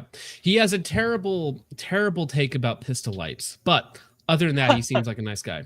Ben Brown, he looks white to me. Low. Lamau. Looks pretty She tan. dry fire on my stream till I botkin. Damn. Ouch. Nice. Train, have some camaraderie, sweat a little bit, work hard. As I always say, I always tell these guys, communal suffering breaks down division. So it's just a good time for everybody. It doesn't feel like suffering when I watch you guys. It looks like you guys are having a good time. Yeah, for the most part, everyone's having a good Hell time. yeah. Towards the end, the suffering starts to overtake the joy a little bit. But yeah. Tell me a little bit about gun ownership in your opinion, the current state of it. This just looks like your generic group of dudes who are like, hey, you want to come out for a range day and train? It's like, yeah, we'll have a good time. In America, and just your thoughts about it. I would say gun ownership is on the rise for sure, across all demographics, across all age groups. The previous generation, like your boomers, weren't so much into the gun culture, so to speak. But Gen X, millennials, Gen Z. Zooming on the red mag. Can we the camera work? Come on, get back to the people who are Very talking. big into gun culture, so it's grown a lot over the last 10 to 15 With the years. scary gun. Some would attribute it to video game culture. Wait, did he have things like carbon that, fiber? movie culture. But I think just Hawkeye. I mean, in a group of like 20 people, you're gonna find some cringe stuff. But it looks just like normal AR setups, lots of with the state of risers, the lots world of and things like generic that, it's stuff. a combination of a lot The of first things, dude had and it the has just longest grown length of pull I've ever What do you mean seen. by that? The state of the world? Yeah, the long world, length of pull and you know, oh, look at that! It's riots, elections. Oh, that's Yep. one of those It's a KP-15s, isn't What it? would Satan it's do a lower? full. It's a What full. would No, Satan do? it's a full WWSD rifle. Oh, is it? Is that the carbon Yes. fiber handguard on there? Yep, that's the that's Yeah. car- so What cool. would Satan do? Ah. Is He it admin paid- results in the background? No, there's two. They have two. There's lots of diversity there. Don't say they have them. Listen, as Ben Brown's chief diversity and equity and inclusion officer, I specifically requested 2 African American gentlemen. Wait, is that Ian? Foreign wars, people How much were they? realizing that They were discounted 40% off. their safety is their own personal responsibility. No one's coming to save them. So they're going to have to be able to defend themselves and take matters in their own hands if they need to. What was the instructions like? Hey, can you guys just stand around Is that awkwardly while this anecdotally? guy... Is that what you hear from people, or is that just your theory? No, I hear What from was the people. instructions to the camera? Everyone's I know it's like, listen, if you guys are Just look talking, around. just show them talking. kind of hesitant to lay out their own fears in anything. But in things like this, when you start talking to the guys, you start conversating, you learn pretty quick, oh, this is why. And, you know, it's fun. It's a fun way to do it. It's low pressure. We fail together. We succeed together. True. You know what? Honestly, it's an insult to what would Stoner do, because Eugene would never do that to a rifle. Agreed. But the underlying goal here is to be safe, competent, and good with our firearms. Yeah, because that's really what drew me into this story. It's Just be not schizo. cops. It's not veterans. It's not current military. It's teachers. It's software engineers. Dentists, It's dentists. It's lawyers. It's doctors. Yeah. Speak to that a little bit. The wide range of professions that still want to be proficient in this. Yeah, I think it's, well, what we see with like law enforcement and active military, they're going to get this type of training on their own. Someone's going to pay for it. With regular civilians, they're investing their own money, their own time. And when you do that, I think it means a little bit more. So for your dentists, for your lawyers, for your doctors, your carpenters, all walks of life, they're not used to this type of like training. They're not used to this type of Well, I think that what Ben is trying to get at here is that the appeal of gun ownership for multiple reasons is universal to everyone, right? It's not just lower class, middle class, upper class. It's quite literally everyone. And we live in a time where guns are not particularly expensive. You can get a decent rifle, a decent handgun for not that much money, right? And especially as people become more divided in America, you are going to see people be a little bit more concerned with their own safety and a little bit less willing to just put that off on, you know, somebody else, daddy government, whatever it might be, to protect them when they see people burning up the downtown of their local city, or what they see on the news, or World War III, even though that got postponed.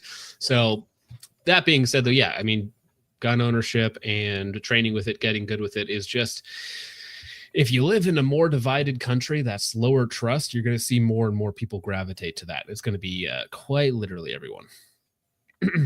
Yeah, and if you want to talk about mindset behind it, I think that for a really long time, still is very consumery. It is cool. Like the very low end gun owner is somebody who gets into it because it looks cool or because it's a statement piece. Right. It's a fashion symbol, basically. It's the same type of people that buy all the Sons of Liberty Gunworks because it's Sons of Liberty Gunworks, or Noveski because it's Noveski, or whatever it might be, right? They put the brand above the actual like reason for owning it. Guys, So I mean, I have a Geisley with a GBRS riser. Am I cool yet? Yeah. You'll never be cool. No. Jay Leno. Yeah, for sure.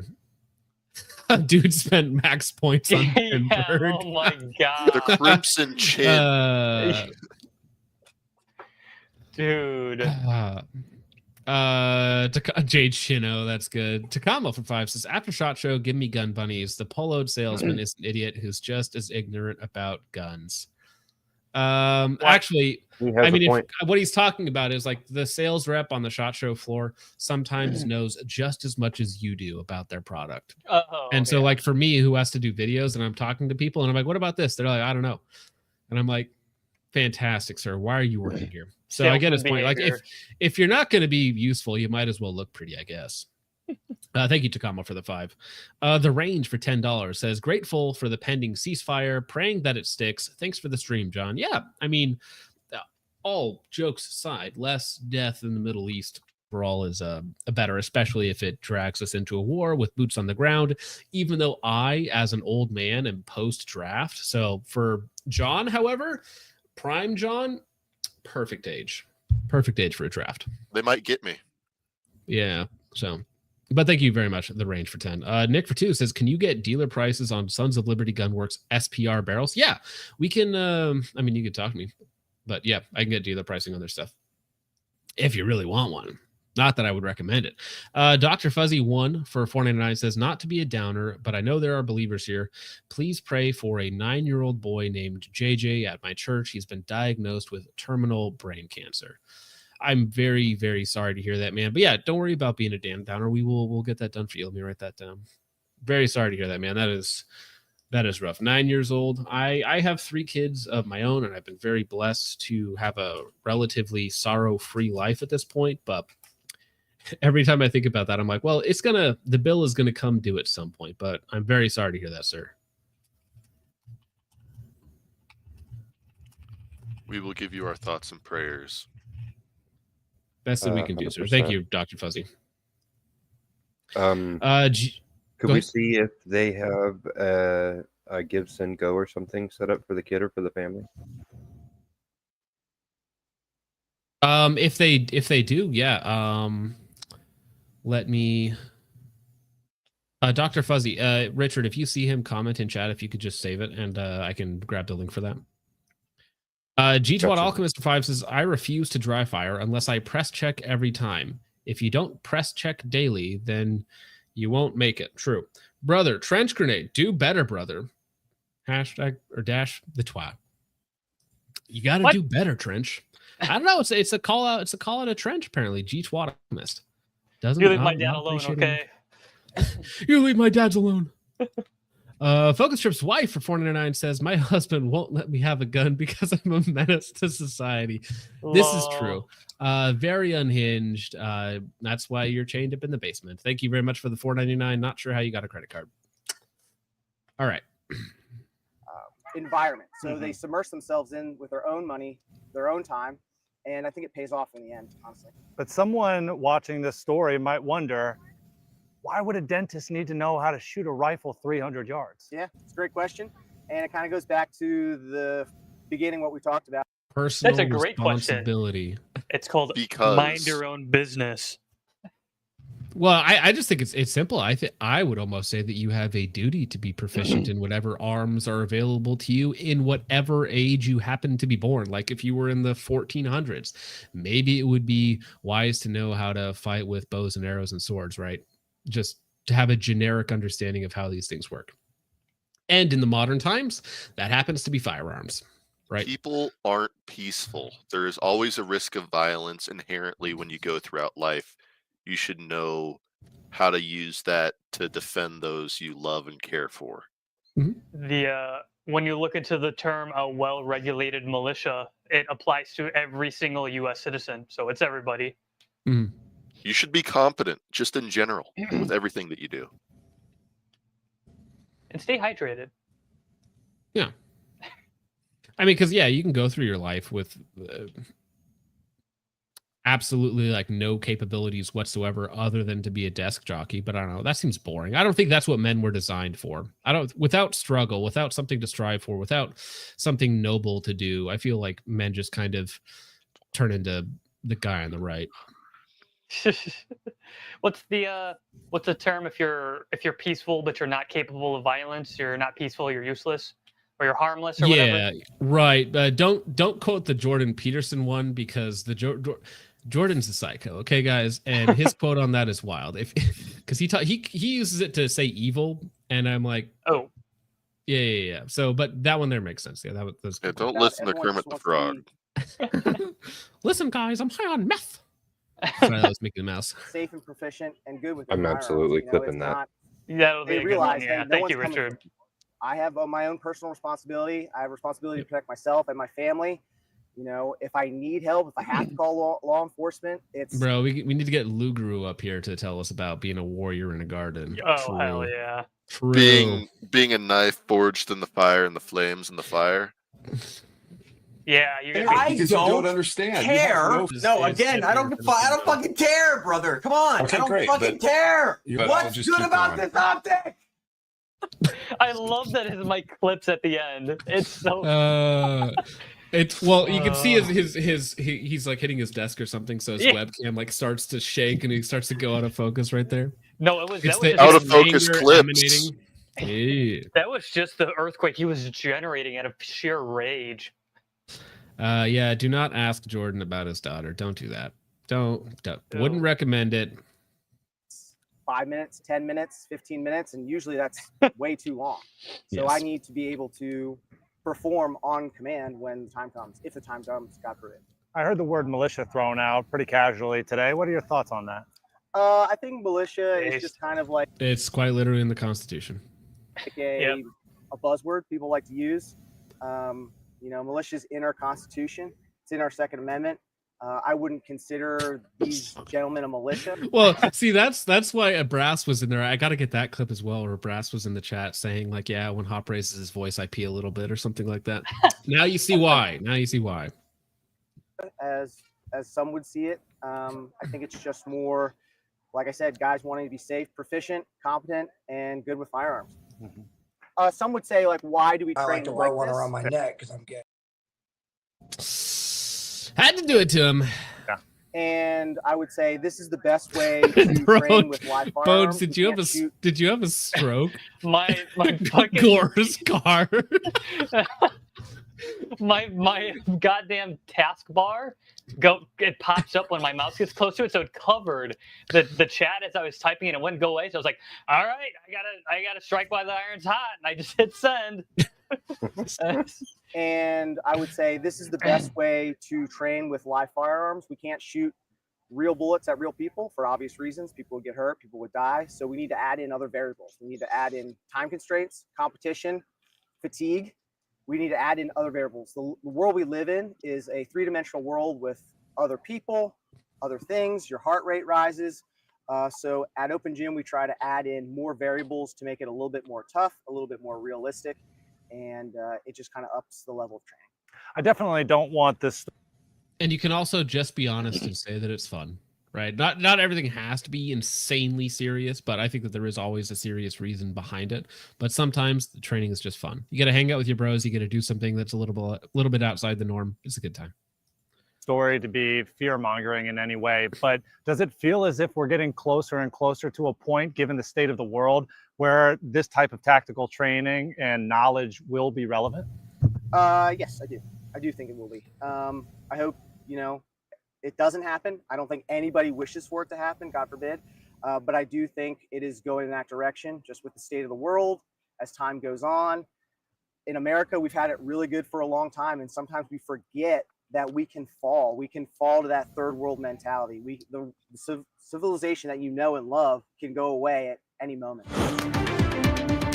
Now, I'm sure that is not where the conversation cut, but that's where they want it to cut. It's like third world civilization or our civilization could end at any moment, and we're gonna become the next Rhodesia / Zimbabwe / LA right now. Yeah, / Chirac.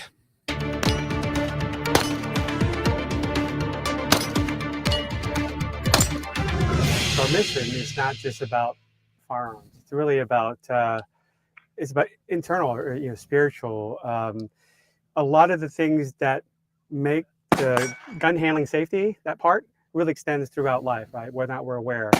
But also, how do we outreach? How do we carry it through the community? How do we benefit? And we're not here to just say, hey, look at me, I'm the best, I'm the fastest, I'm the strongest. It's where we can outflow and make everybody around us better. That's a really big mission. It's how do we involve our families? Most of the time you get gun ranges and activities, golfing, you name it, right? Yeah. And you kind of leave your family behind. Well, most activities for years, we kind of did that. And as you have kids that want to follow you, I mean, my dad was a combat pilot and I wanted to be just like him, but I could never go with him. Which side of the war was he a combat pilot? We say my dad was a Vietnam vet and he was active for the Viet Cong. That'd just be fun. When he did it. This is the chance that you can really bring your family through this system. That it doesn't really even involve firearms. We're doing wilderness survival. We're going to do fishing and canoeing and things that bring the family together, that allow us, the dads, to strengthen our abilities and also learn how to teach them, but also keep them close and our family can really enjoy. So when they're at the level or when they have the desire to do that, they have a place for it. You were showing me some really fascinating pictures of your family and of home and of what you do in your profession. Explain a little bit about first tell me what your official title is and what you do. And it's just incredible that you're able to parlay that experience into something like this. Yeah. I mean, I'm not exactly sure what they're training for here. The training does look a little a little silly doing the different port shooting or whatnot, but I mean, it seems like a good time for the guys getting together. Focus Trip's wife for 49 says, out of focus clips, not the hero we want, but the hero we get. True. You are indeed stuck with him. Mr. Hands for $20 says, I just picked up a Sons of Liberty Gunworks M98 14.5 pinned ASR upper to pair with my Zion SPR lower. Couldn't stand the full-length Arca handguard from IWI's upper. Could you please validate my Zionist come Molon Labe me bro combo? I mean,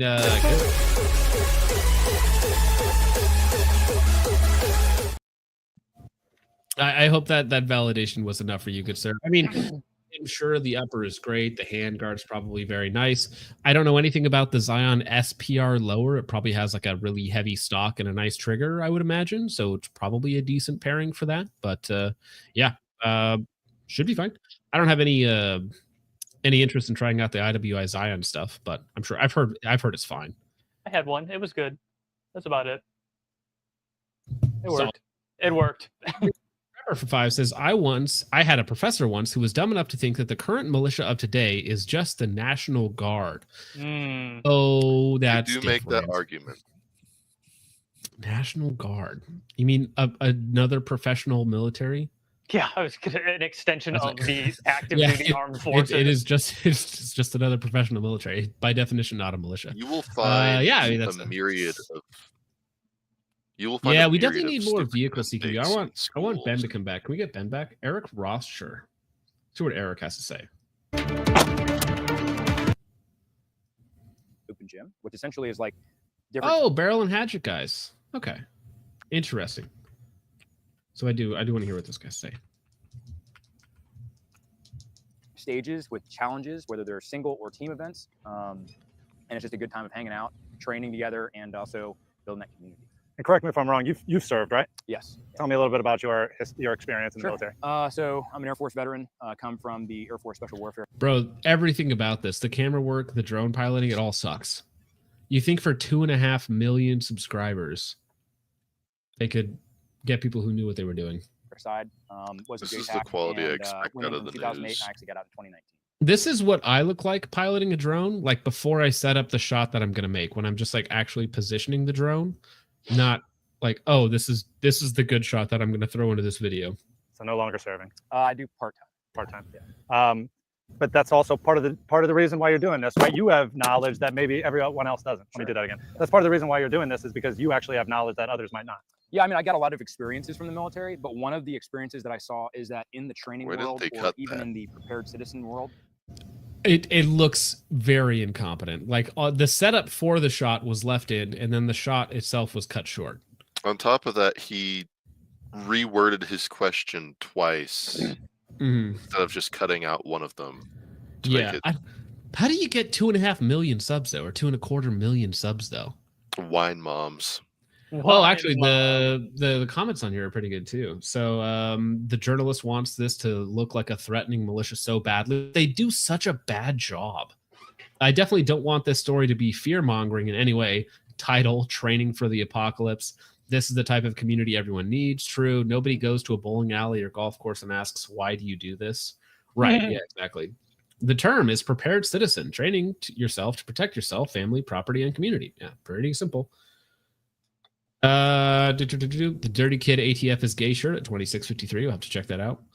A father and protector should be trained and prepared. Yep, that was just the standard for, all of human history until the last, 60 years or something. So it's just incredibly normal, average male behavior. A lot of it is gate kept. So it's like, hey, well, you're not military, you're not law enforcement, you're not privy to this information or this type of training. And so I kind of was offset by that. And I was like, everybody should know this. Like, we're all citizens. We all have, the Constitution, the Bill of Rights. Just because I served in a certain occupation doesn't mean that I get to know more basic gun handling skills than you do just because of what I used to do. So I was like, this should be information that every citizen should know about because it creates a better shooter, a safer shooter, a more... Mr. Hans49 says, you boys ever been to Enumclaw? You know what Enumclaw is most famous for? There was that one Boeing engineer. No. Yeah. The Boeing engineer died of intercourse by horse. So that's what I know about you. He was a big Glock fanboy, shall we say? Lol. Yeah, he wanted to see how the frames were made, and got real up close and personal with one. His last words were Glock perfection. Nice. Brother. Yeah, so that's Enumclaw for you. I lived in Washington for 27 years, so I'm aware. R.I.P. Vosh. And also, citizens now have the power to be able to protect themselves. He wishes. Vosh wishes he could be that horse. Or family. Can you expand on that? A defendable country. What does that mean to you? I mean, to me, what I envisioned, to be honest, what kind of kickstarted this thought is like why it's so important to have this is when Ukraine kicked off. I remember seeing on the news there are Ukrainian citizens that were trying to learn first aid. They were trying to learn how to shoot literally days before the Russians invaded.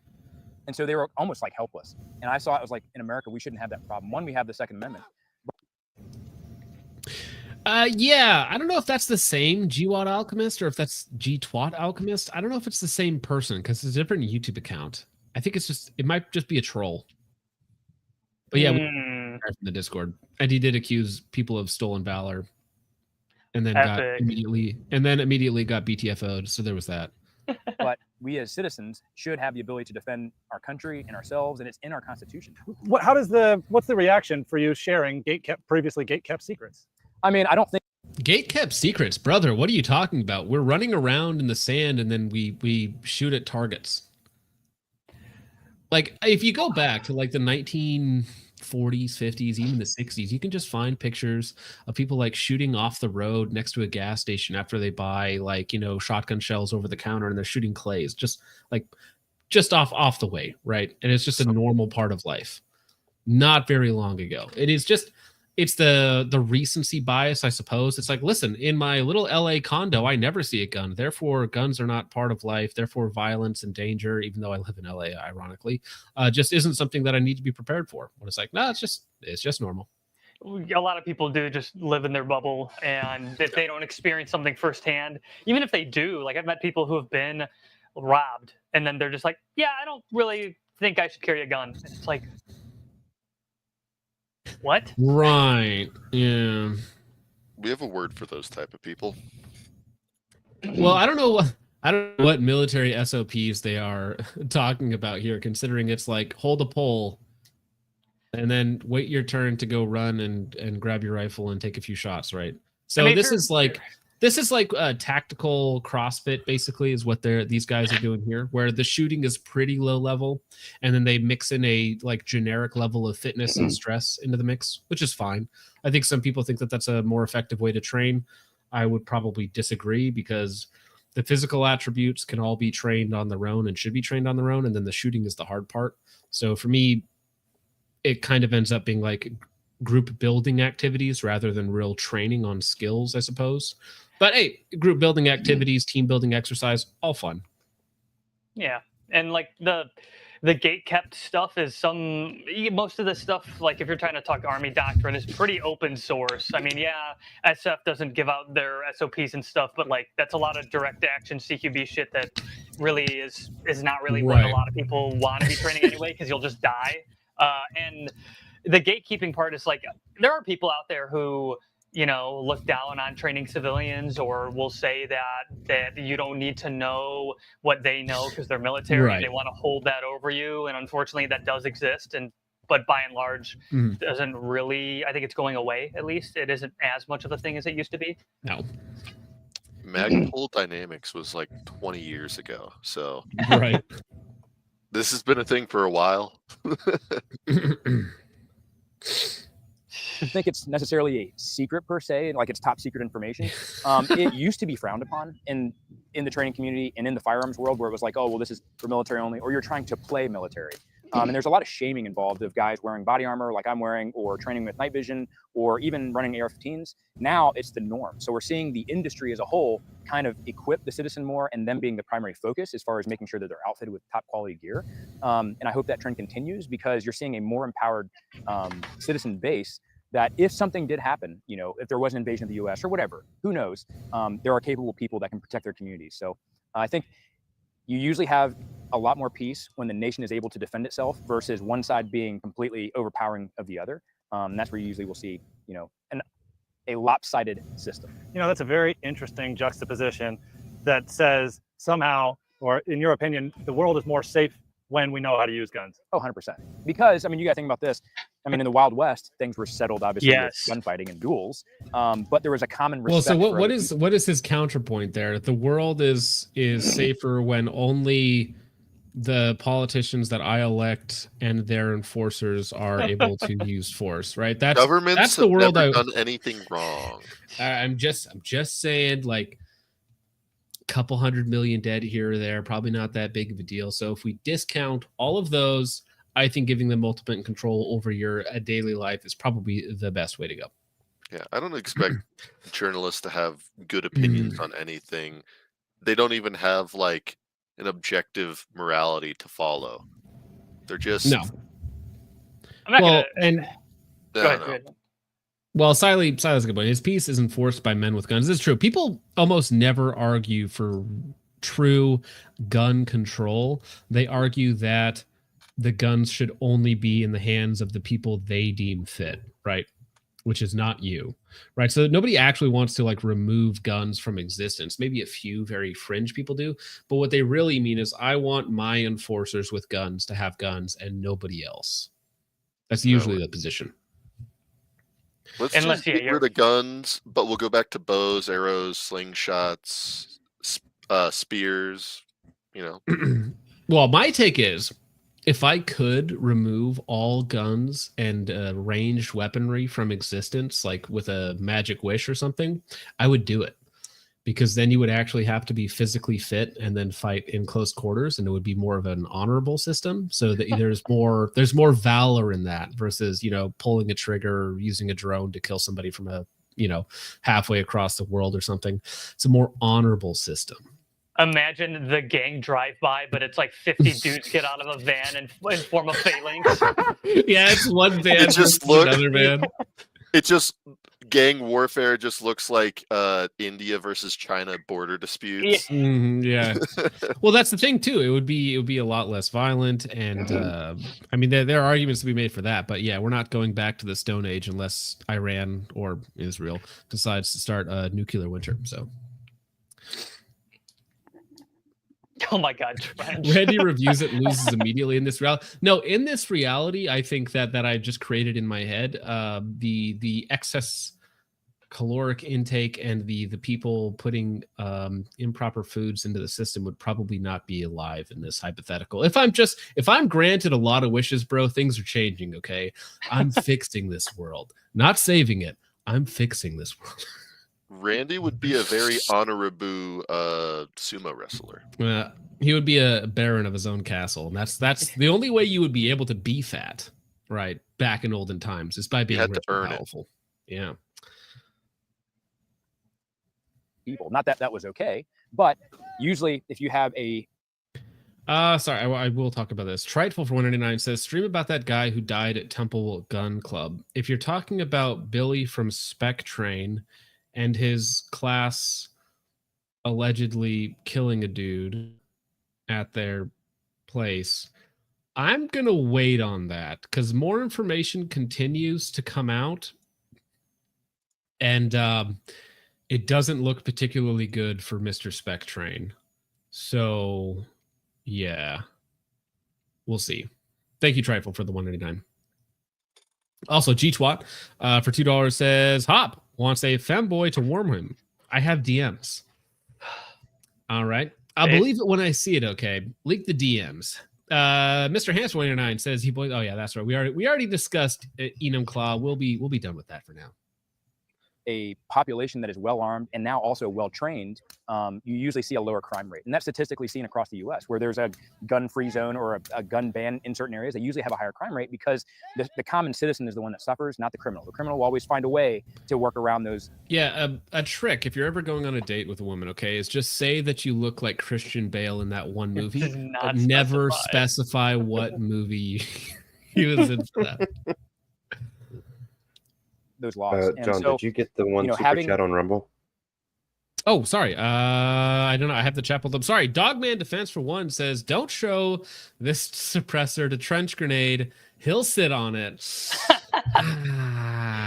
Damn. Ouch. Rough. Thank you, Dogman, for the $1. Custom Line has a Well, very. I think he important does question. like it. I think he does like it. Rough. Like it loud.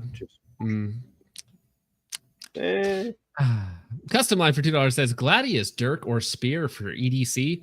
Honestly, I think the Spear is the most advanced weaponry of ancient times. I think it is the most. It depends on the threat level. Very and versatile. if you're doing concealed or open carry. Yep. What? Yeah, well, I mean, obviously, you got to sling? have a Dirk. You got to have a Dirk. Horse Archer is just a cheat. So you wouldn't go with a sling? No Parthian tactics have been banned from this server, sir. Okay. I would take the ranged weapon. I would go with the sling. A sling is a good option because you can really conceal a sling. You can. It's basically a belt when you or a sash when you don't want it to be. Yeah. Yeah, but up close, slings don't really. Well, no, because you can just leave the rock in the sling to hit. That's what I was saying, brother. Rock in a sock. Yeah. A more, not just a well-armed That's the populace, but also a C9 well-trained of the populace prehistoric ensures that concealed carry. community can be a lot more The safe, chief option. and also a lot more restraint involved Record band, because they yeah. have training to be able to handle it. I heard the word militia thrown out a lot today. What do you think about that? Or is that even? It could be a joke, but maybe. Also true. Yeah, you gotta really practice with the sling. Like a pokey stick. Everybody gets the concept of a pokey stick. Sling. Poke. That's a lot of work. It's a reality in some of these guys' minds. So most of the folks here, I mean, they kind of say the militia thing as a joke. And there is no like organized faction that has a uniform policy and guys at a certain unit. It's just regular citizens that get together and shoot. And it's funny because, you know, a lot of people will see that and be like, oh, you must be a part of militia. And it's like, honestly, most guys do it also for a hobby. They just enjoy it. It's good physical activity. They have a lot of really good common interests with other folks. And so they develop these really good lasting friendships. And so I wouldn't say it's a militia. I would just say it's I wonder. So they're using it like a brace. Why wouldn't you just go prone though? See, this is where sometimes the training is more about just having fun and doing wacky things than actually like building skills. Well, you don't want to accidentally shoot the cone. No. This is the primitive bomb vest, I suppose. It's like, listen, I'm gonna hide behind this gas can. You can shoot me, but we're both going down. Never hide behind a red barrel. Militia thrown around a lot today. It's Yeah, the when I heard him baby. say that, it's like, brother, he's grasping at straws here. Well, it doesn't even matter. Who cares? It's in the Constitution. Get over it. Yeah, exactly. a prepared citizen community that really heavily focuses on being self-sufficient. Domestically, we're seeing a lot of unrest as well. Right. You know, in Los Angeles, there's rioting that's happening. Our federal government saying it's nearing an insurrection. Yeah. You talked hypothetically about overseas, Ukraine and Russia, but there's a real reality that within our own populace, we're turning guns on each other. Yeah, I mean, I think that one of the things that, you know, Open Gym really focuses on is an inoculation of stress, which means that you have to have not only really good safe gun handling skills, but also the ability and the brain capacity to be able to solve problems while shooting.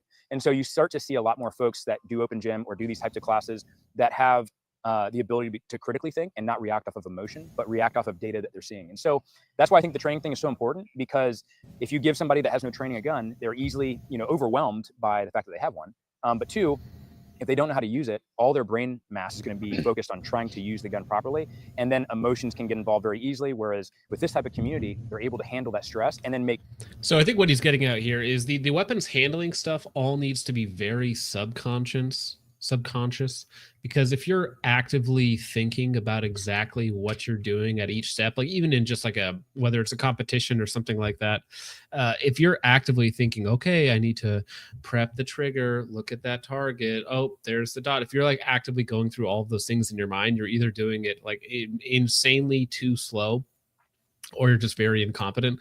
So you need to have the hard skills built in to a point where they're running in the background while you are doing all of the real work in your head. Mm-hmm. You can focus on the important things.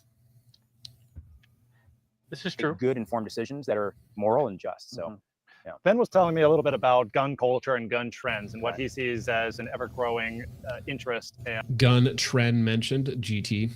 and desire to learn how to use these types of guns. Are you seeing that same sort of behavior from America right now? Does it seem like more and more people are interested in what you're doing here and want to be a part of something like this? 100%. I mean, we saw it after COVID, there was a massive boom in gun sales.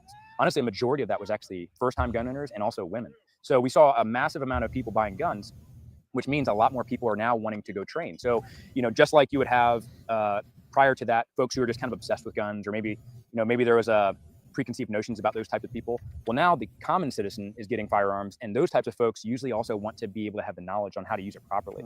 So not only are we seeing this shift because we have a huge explosion of new gun owners, but also the trend with video games and culture. And I feel like a lot of young people are trying to find some sort of identity and common ground. And so guns just happen to be that thing that kind of fills that gap. But you do not see that as a cause for alarm?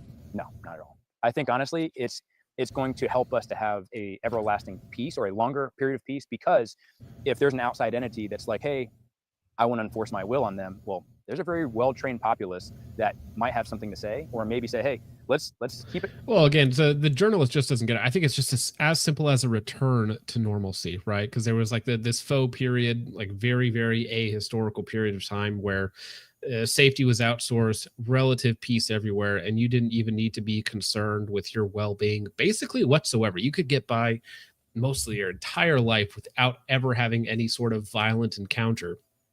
Whereas for the vast majority of American history, that was not necessarily the case, especially if you lived out west or were a settler or anything else like that. Certainly not near the formation of this country or throughout all the wars that we've had. Again, it's literally just this last 60, 70, 80 years, whatever it happens to be, that's like this little ahistorical section in time where people forget that violence is a real thing. Yep, the 60s were a crazy time. Lots of crazy things got passed in the 60s. Calm, because it's going to be good for nobody. But if you have a populace that isn't well trained, then obviously in Europe we saw results of that. All right, so Eric, tell me, we talk a lot about current events, or at least I have with these folks, whether it's the unrest that's happening domestically or even nuclear threats that are just happening within the last few days. Does this play at all in your mind when you're thinking about gun safety, gun training? Yeah, absolutely. I mean, the threat of what's happening around the world directly affects people here. And I think that a lot more people are kind of feeling like something is coming globally. And so because of that, there is a sense of urgency to be able to train, to get their family equipped with training. And another thing that we see a lot is also a lot of medical training. So we do offer medical classes. One of the guys that actually shoots here, we book his classes for him, but he's an EMT instructor. And so he is actually filling out those medical classes really heavily because people are just concerned and want to have the ability to protect their families. So we're seeing this increased amount of traffic looking for training and looking for capabilities that people can attain. If someone stopped by this open gym and watched what you were doing, they might say, oh my God, that's a militia training. Yeah, right. Is that accurate? I mean, maybe they might. Militia he keeps trying to say militia, apocalypse, like end of the world type stuff. He keeps trying to make it sound like a cult, but I don't know, like every competition you ever go to, whether it's 3-gun, USPSA, is going to look way wackier than this. This guy watched way too much Doomsday Preppers, okay? I'm having this guy fatigue right now. Journalist fatigue has set in. It's true. Sig Sauer for 499 says Trench won't just sit on it. He'll ATM it. All right. We do not need to know what Trench gets up to in his free time. Focus Trip's wife says for 189, let me out of the basement, John. I yearn to train. No, that's why you're in the basement. Thank you very much for the 199. The only place you need to be training is the kitchen. True. Yeah. No, once the we get the laundry new room. once we get the new chain, well, they're next to each other. Very efficient layout. Oh, perfect. Once we get the new chain installed, we'll. A lot of folks have seen Open Gym and they thought it was intimidating, but whenever they see, man, there's so many variety of people. There's men, there's women, there's all people of all races and ethnicities that are here, and they start. Sorry, is he bridging his upper receiver and handguard? Play it back. Back up. Well, he just said that they allow women, so yeah, probably. That's a really cool stance with how far that optic is. Oh wow, mounted forward. that is way up there. Interesting. That's, I mean, it's an NX8, which is okay, or is it the ATACR? I think it's the NX8. This is an It looks big for an ATACR. No, it is the ATACR because the Why ATACR would is you bigger than the have NX8. your stock fully extended and your scope all the way pushed forward? Because he normally shoots like this. He's really into tactical turtles. Well, so sometimes with certain positions like prone or like this where you're really bent over the gun, it does help to be pushed forward a lot. But this is also a thing that happens a lot in quote unquote tactical games where you end up doing a lot of this weird positional shooting. So you set up your rifle for very weird positional shooting, and then for any regular type encounter, you're like, oh, this sucks. Now I have to crane my head unnaturally far forward. So you should build a position that is good in all positions, so you can use the exact same shooting stance and style the entire time. Who would have thought? I have to imagine that cheek weld, nose weld is not a good combo, right? He does have his nose on the charging basically handle. to the charging handle. Yeah, as if it was an ACOG. Oy vey.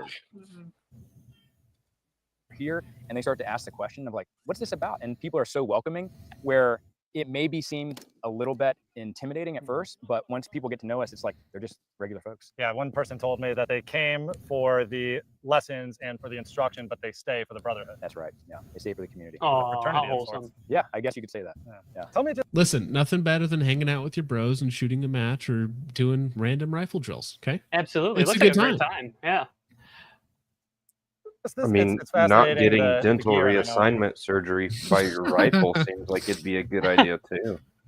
Yeah, actually, does this picture give you PTSD the way he's pushing his jaw onto the buffer tube itself at this point? It does. Yeah, also true. Maximum gas inhalation. It's he's shooting nitrous in those cases, so he's just trying to get it all in. You have experience and you're a veteran of sorts, but everyone's really kind of outfitted with, you guys take this very seriously. Sure. Yeah. I mean, it's like everything in the States. People want the top quality stuff. And what was previously unattainable for the common citizen now is available. Like Wait, what the heck is a brutality CQB?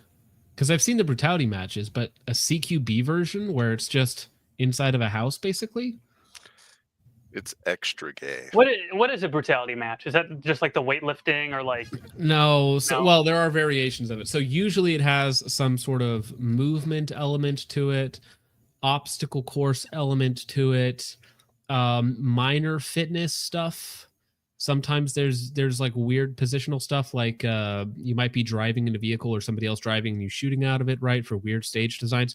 It's essentially a brutality match is anything.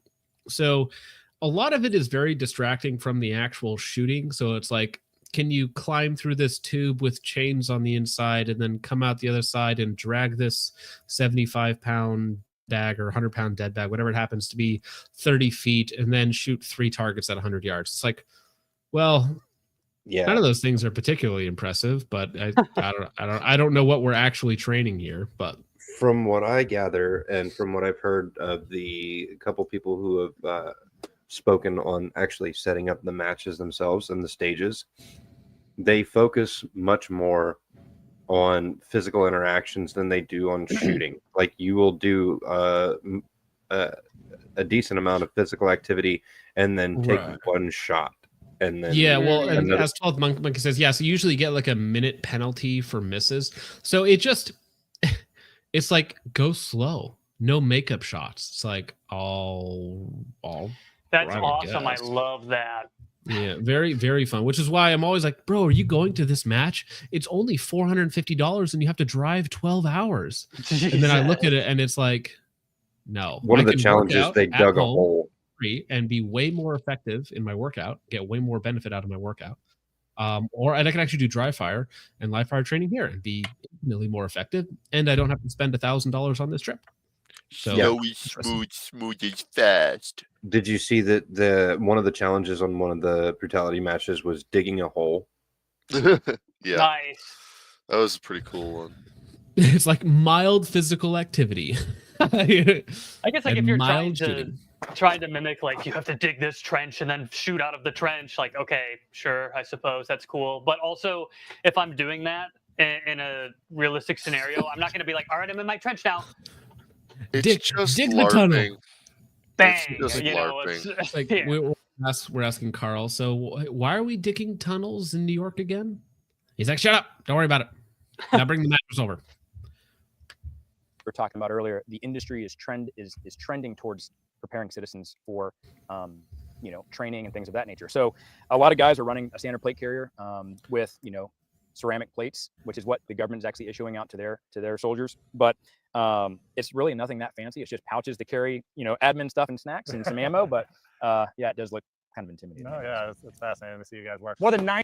No, it looks cool. It looks cool as fuck. Well, okay, hey, finally they have one good shot set up where they have this guy Nice. crouching down, I guess, so that they can get the ATF is gay shot in the background. That's awesome. More than 90% of the men and women who come to the Barrel and Hatchet open gyms aren't currently serving in the military, veterans, or members of law enforcement. They're actually everyday citizens, just like you and I. I love guns. Very cool. Woohoo. That should be like a really positive messaging. It's like, yeah, it's just normal people wanting to get out there and use their stuff. Fantastic. Ah, yes, Arm Panda, yes. Like, it's very empowering. I love protecting myself. I don't know how to put it into words, but guns are awesome. And I've been around guns. I was married to a federal agent, so yeah, there were always guns in the house and all this stuff. But this is. I'm gonna skip that for no reason whatsoever. I'm an outdoorsman, so I'm always in the woods or always on the water. Brandon Content Jordan. creator. Does anyone know Brandon Jordan? Yes, I do. Is he good? Richard. Is his content good? He is usually a scuba diver. He's the guy who does fishing content. Oh, okay. Yeah. I see him. I thought he was some of his the stuff. ex-president's son. Brandon Jordan dives for sunken treasure. Excuse me. Jigging with Jordan, I think is his channel name.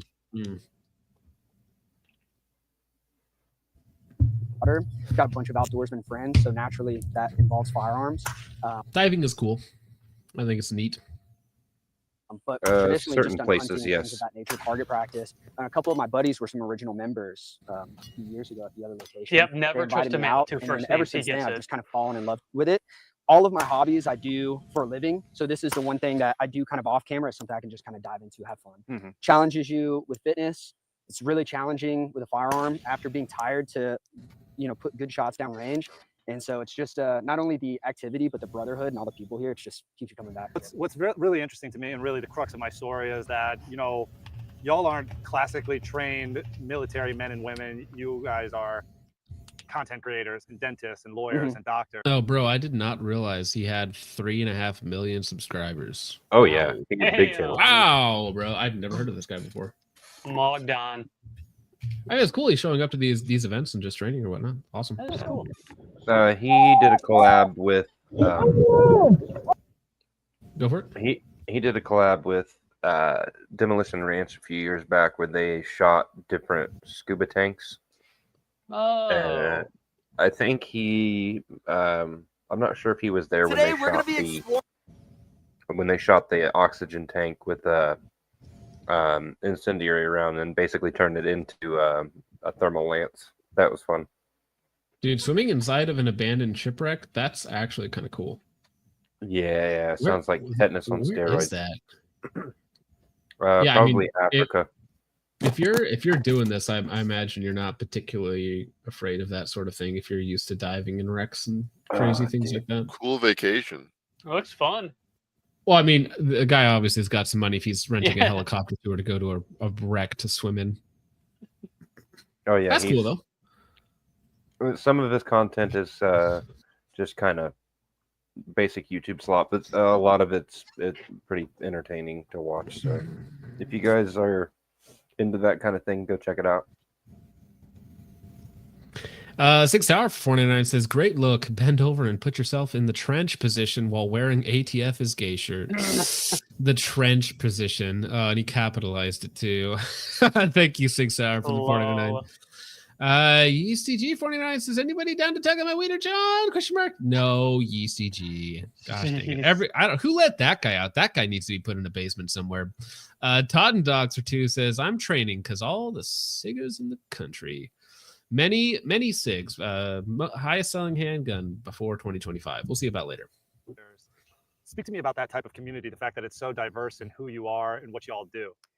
That's really interesting. So we're all just everyday Americans, right? And some do have prior service, but most of us are just like the everyday guy. So these are just hobbies that we all share. The devil's advocate in me says, why would a dentist need to know how to shoot a rifle 300 yards? We're all just like the everyday. Bro does not understand what a devil's advocate is. That is the opposite position. That is not the positive position.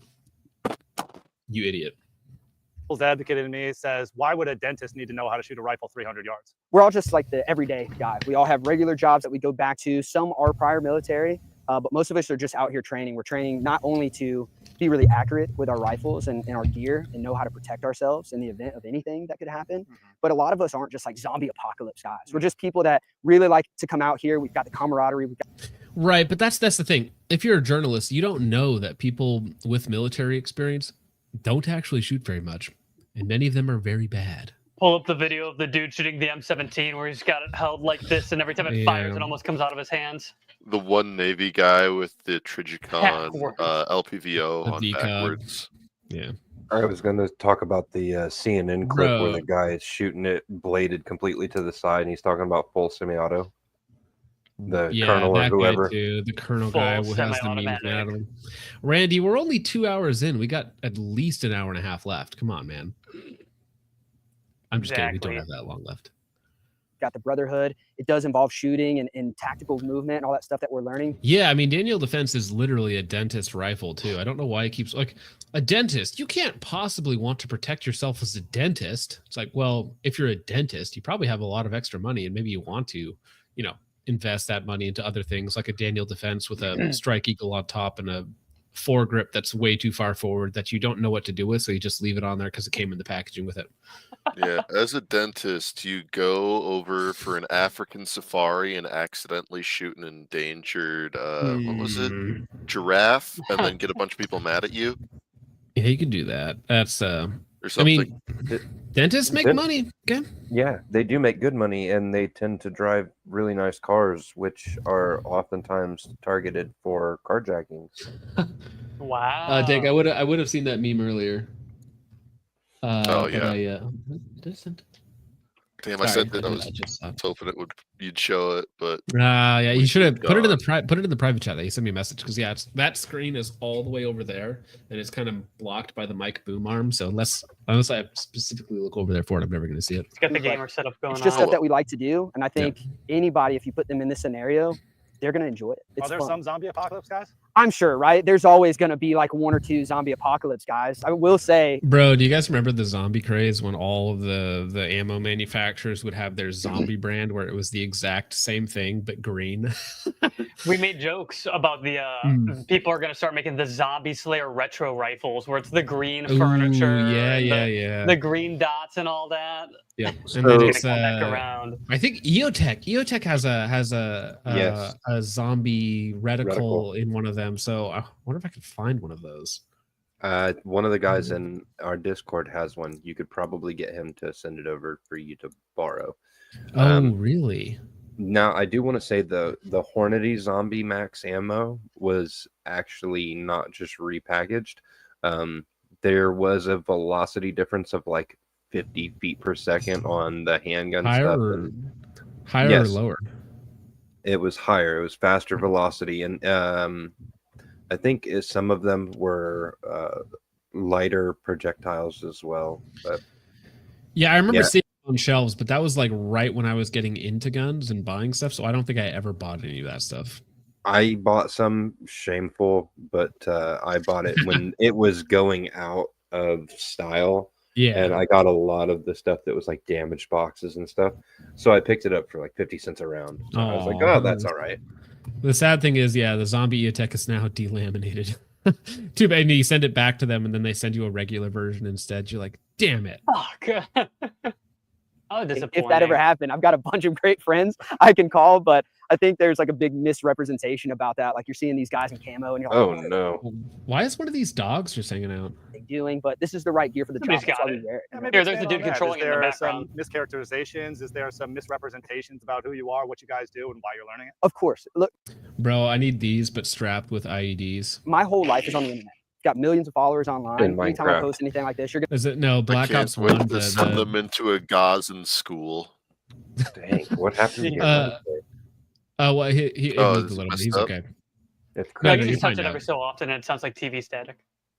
But yeah, no. So you know the Black Ops 1, right? One of the final kill streaks is like a wave of dogs that just runs around, Oh yeah, attacking the other team, right? But it's in the new Black Ops 7 or whatever the heck they're making now. It's just going to be these robot dogs with IEDs running around, blowing everybody up. Black Ops 1 and 2 sides, were right? the last games that I really got into. Like in general or Call of Duty games? No, just like in general. No, I feel you. I'm old.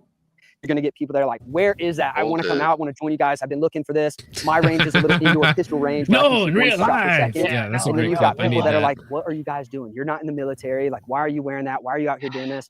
There's always a misconception, right? But there's always an understanding too. And so the more that people kind of see what we're doing, they understand our purpose is the brotherhood and in doing something together that we enjoy. That's also a useful tool in the event Also in Black Ops. True. of a bad scenario. Right. That's what we're doing. But we're not doomsday preppers out here. Yeah. Okay. So the zombie apocalypse is like a very, almost silly at this point. Takaba produces. Have you ever looked into how shady Hornady is? Actually, the Hornady manufacturing plant. I actually used to shoot matches. This year, I shot like 5 matches down by it because it's like 4 hours south of me. So all of the guys that I shot the match with worked at Hornady. Like that was what they did. And so they all got like free ammo or seconds ammo from Hornady. So I don't know how shady they are. But I mean, they're a big company, so I mean, it's 2025, and the bigger the company, usually the more evil they tend to be. So I would not be surprised. Sorry, I didn't mean to cut you off, John. My bad. No, go ahead. What'd you hear? I did hear somebody, Armed Panda in chat, said that Buffalo Board made a video on how shitty they were. And I saw the video, but I don't really remember what it was. But it was like a 20-30 minute video about how shitty and shady Hornady had been to him or in his experience. Interesting. I will have to. I know that they were one of the first companies that was trying to push the vax back in 2020. So yeah, I don't remember what his video entailed. I'm not really that big into the industry to know, but I do remember seeing it and watching maybe 5-10 minutes of it.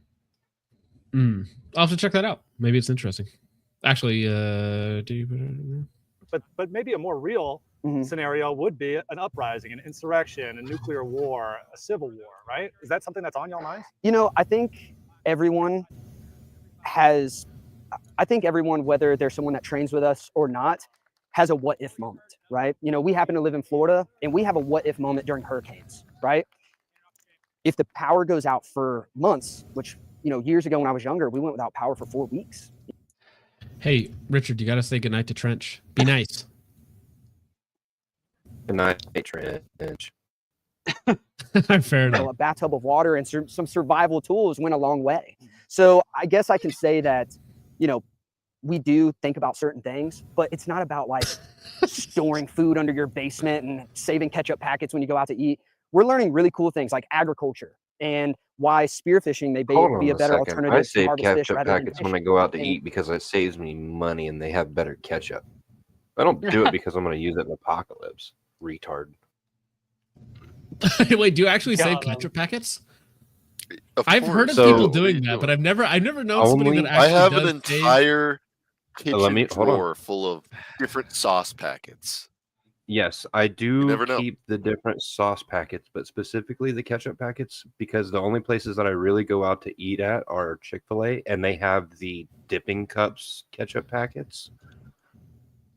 Also, yeah, Helen, room yeah, temp if you were there when ketchup Helen went, is yeah, way it's better. awful.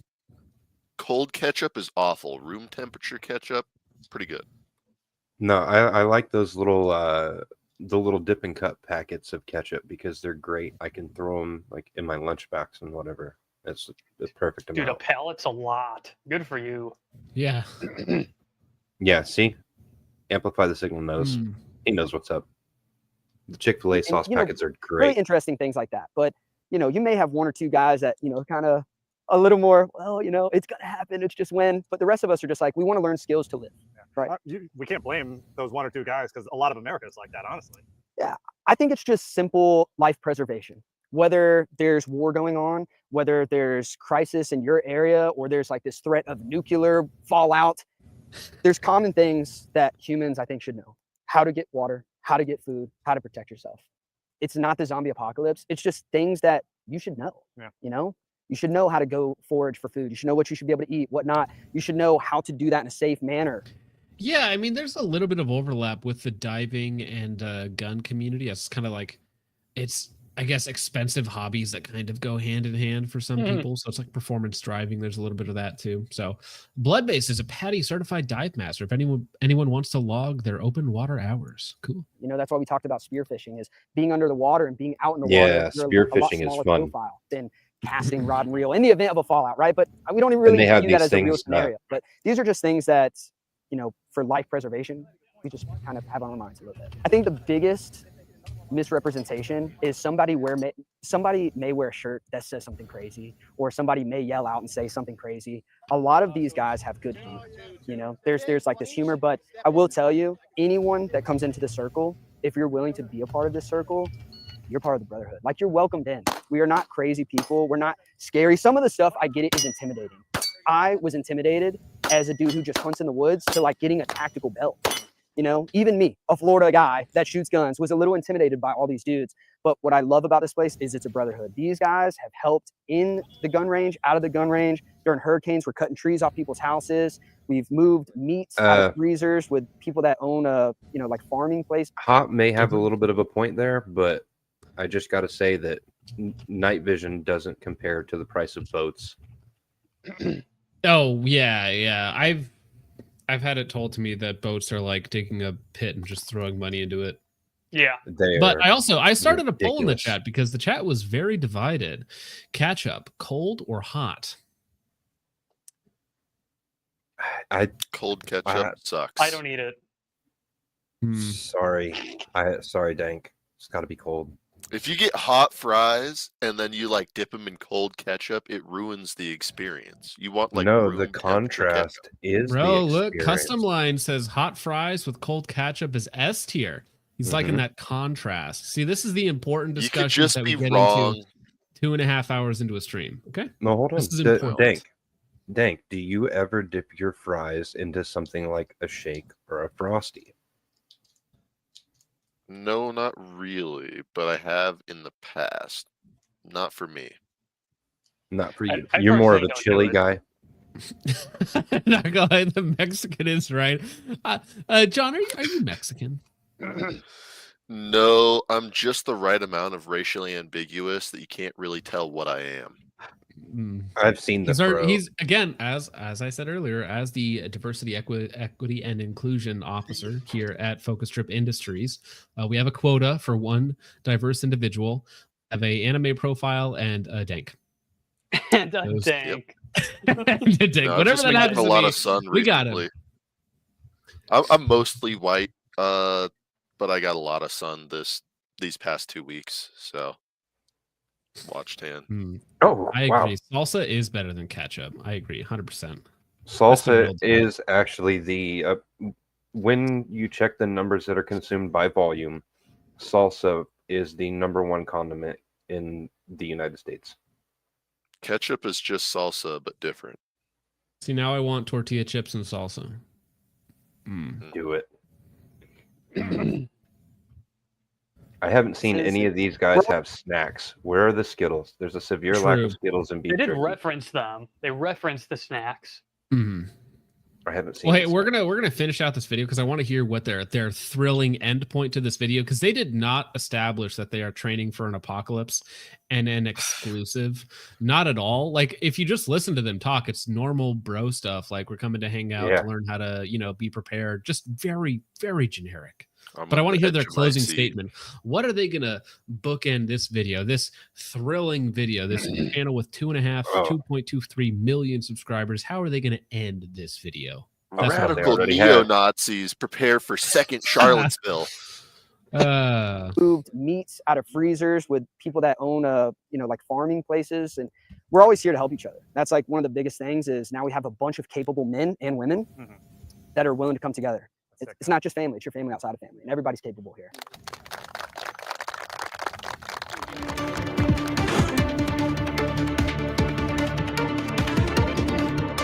That's it.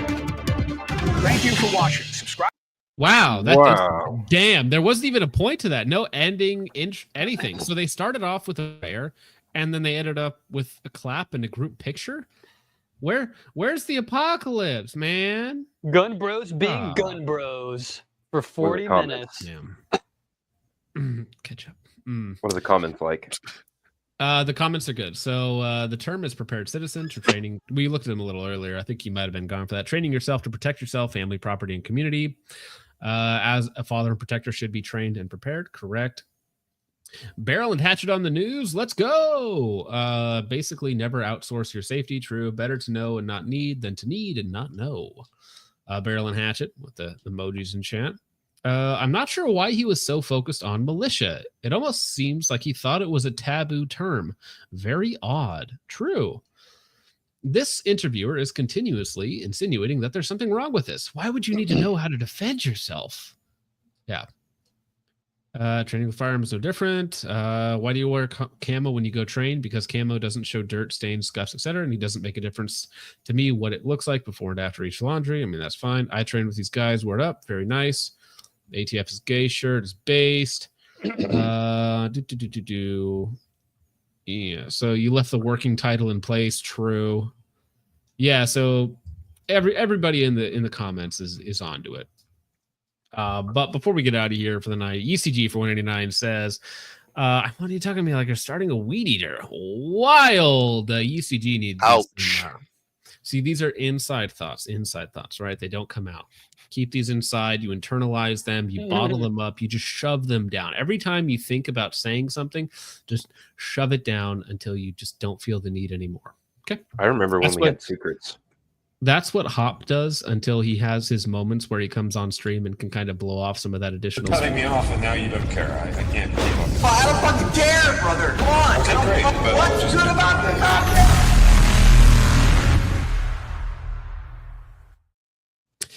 Stretch 556 for 189 says, anyways, send 50 billion to Israel right now. True. Yeah. Although the war is over, but now we need to replenish their munitions. That doesn't matter. No, we have to rebuild. Rebuild, yes. Build Israel back better.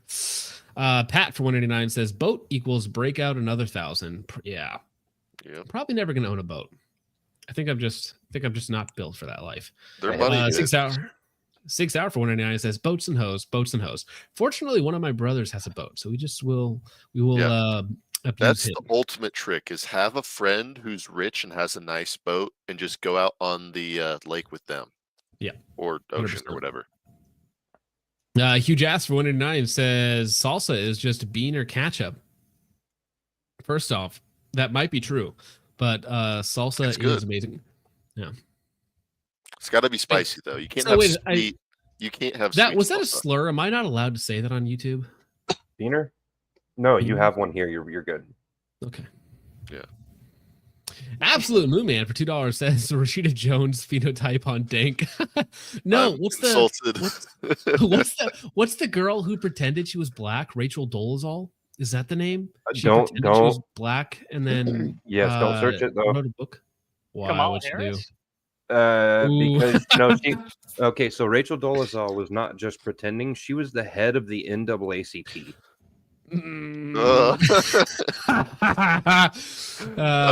Somehow that makes it even funnier. And now she's twerking for $5 on OnlyFans. It's awful. I went to research for wait, no. Something completely unrelated. 60-year-old Rachel Dolezal has an OnlyFans? I did. I went looking for another story, and then that came up because, of course, I have Save Search turned off because I'm a fucking normal human. It made me turn it back on. Yeah. No, that's not even black face. That's black life, right? Where you just want to be part of that.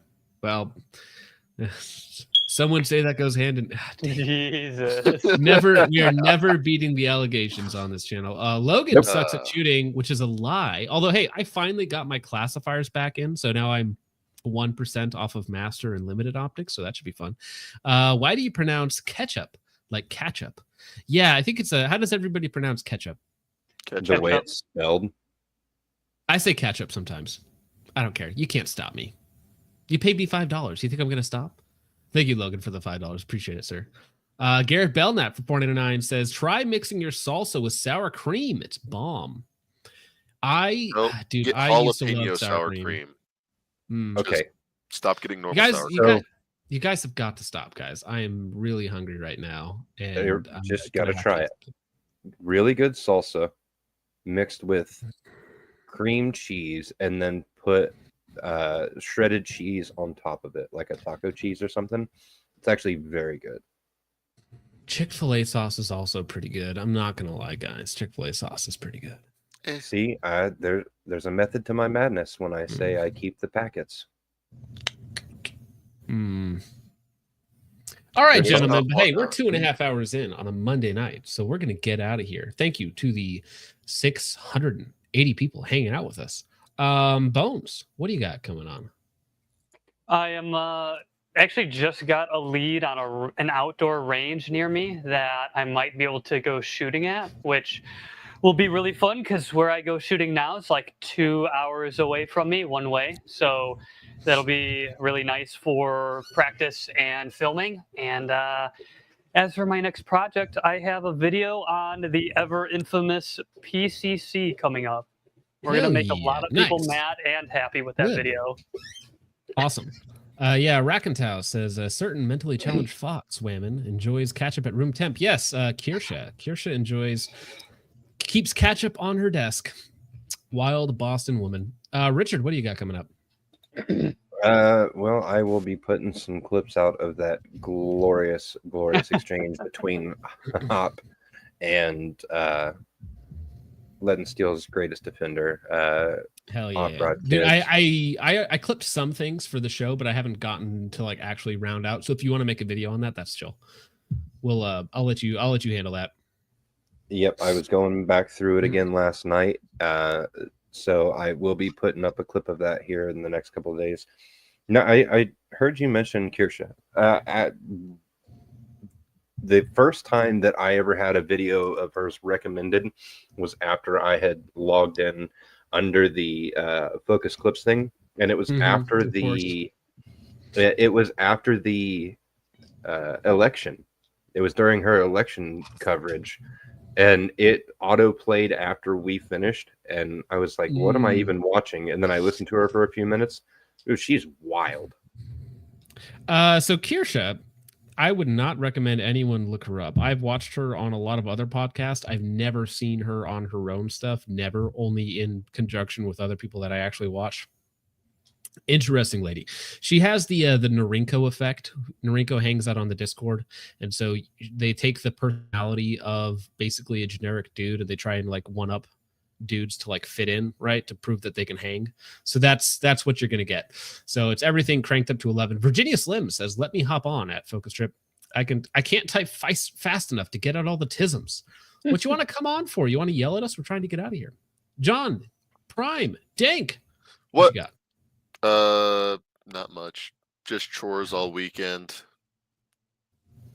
I'm gonna go to bed after this. I worked all day out in the sun, and I'm kind of tired. Godspeed, King. Time to take a nap. Yep, an 8-hour nap. Yeah, then wake up and do it all again. Fresh Pinochet for 10 says, "Good soup, fantastic soup. Some might even say good rat." That's another reference. I wonder if anyone in the chat gets the rat reference. C2 for 2 says, "Hello, Richard. Mika movie. What's the update?" It exists apparently. And what do I have to go? Art's finished. What I have to? Oh, I have no idea. I'll have to look for updates apparently because this is all news to me. I had no idea. I am a boring boomer. That's fine. Stretch 556, the Yakubian mastermind himself, says, "Time for a kosher reserve bank in Iran, Goy." Yeah, I think it is lots of real estate now that some power plants were removed. So I think we could probably put some banks on there. So maybe he does have a great profile picture. The Yakubian. That's good. Thank you, Stretch 556. So I think that's going to round it out for tonight, gentlemen. Thank you so much for hanging out, for being entertained somehow by this wacky shenanigans that we have going on. Thank you for the support. We genuinely appreciate all that you guys do, because really it's you guys. We're just the people out front. Thank you to the panel members. And with all that out of the way tonight, we will see you next time. There's videos out on gun.deals. There'll probably be another video out on SIG this week, a positive video on SIG somehow. But with all that out of the way, gentlemen, thank you so much for watching. I hope you all enjoyed. I will see you in the next one. God bless. Good night, guys. Play Xbox 360.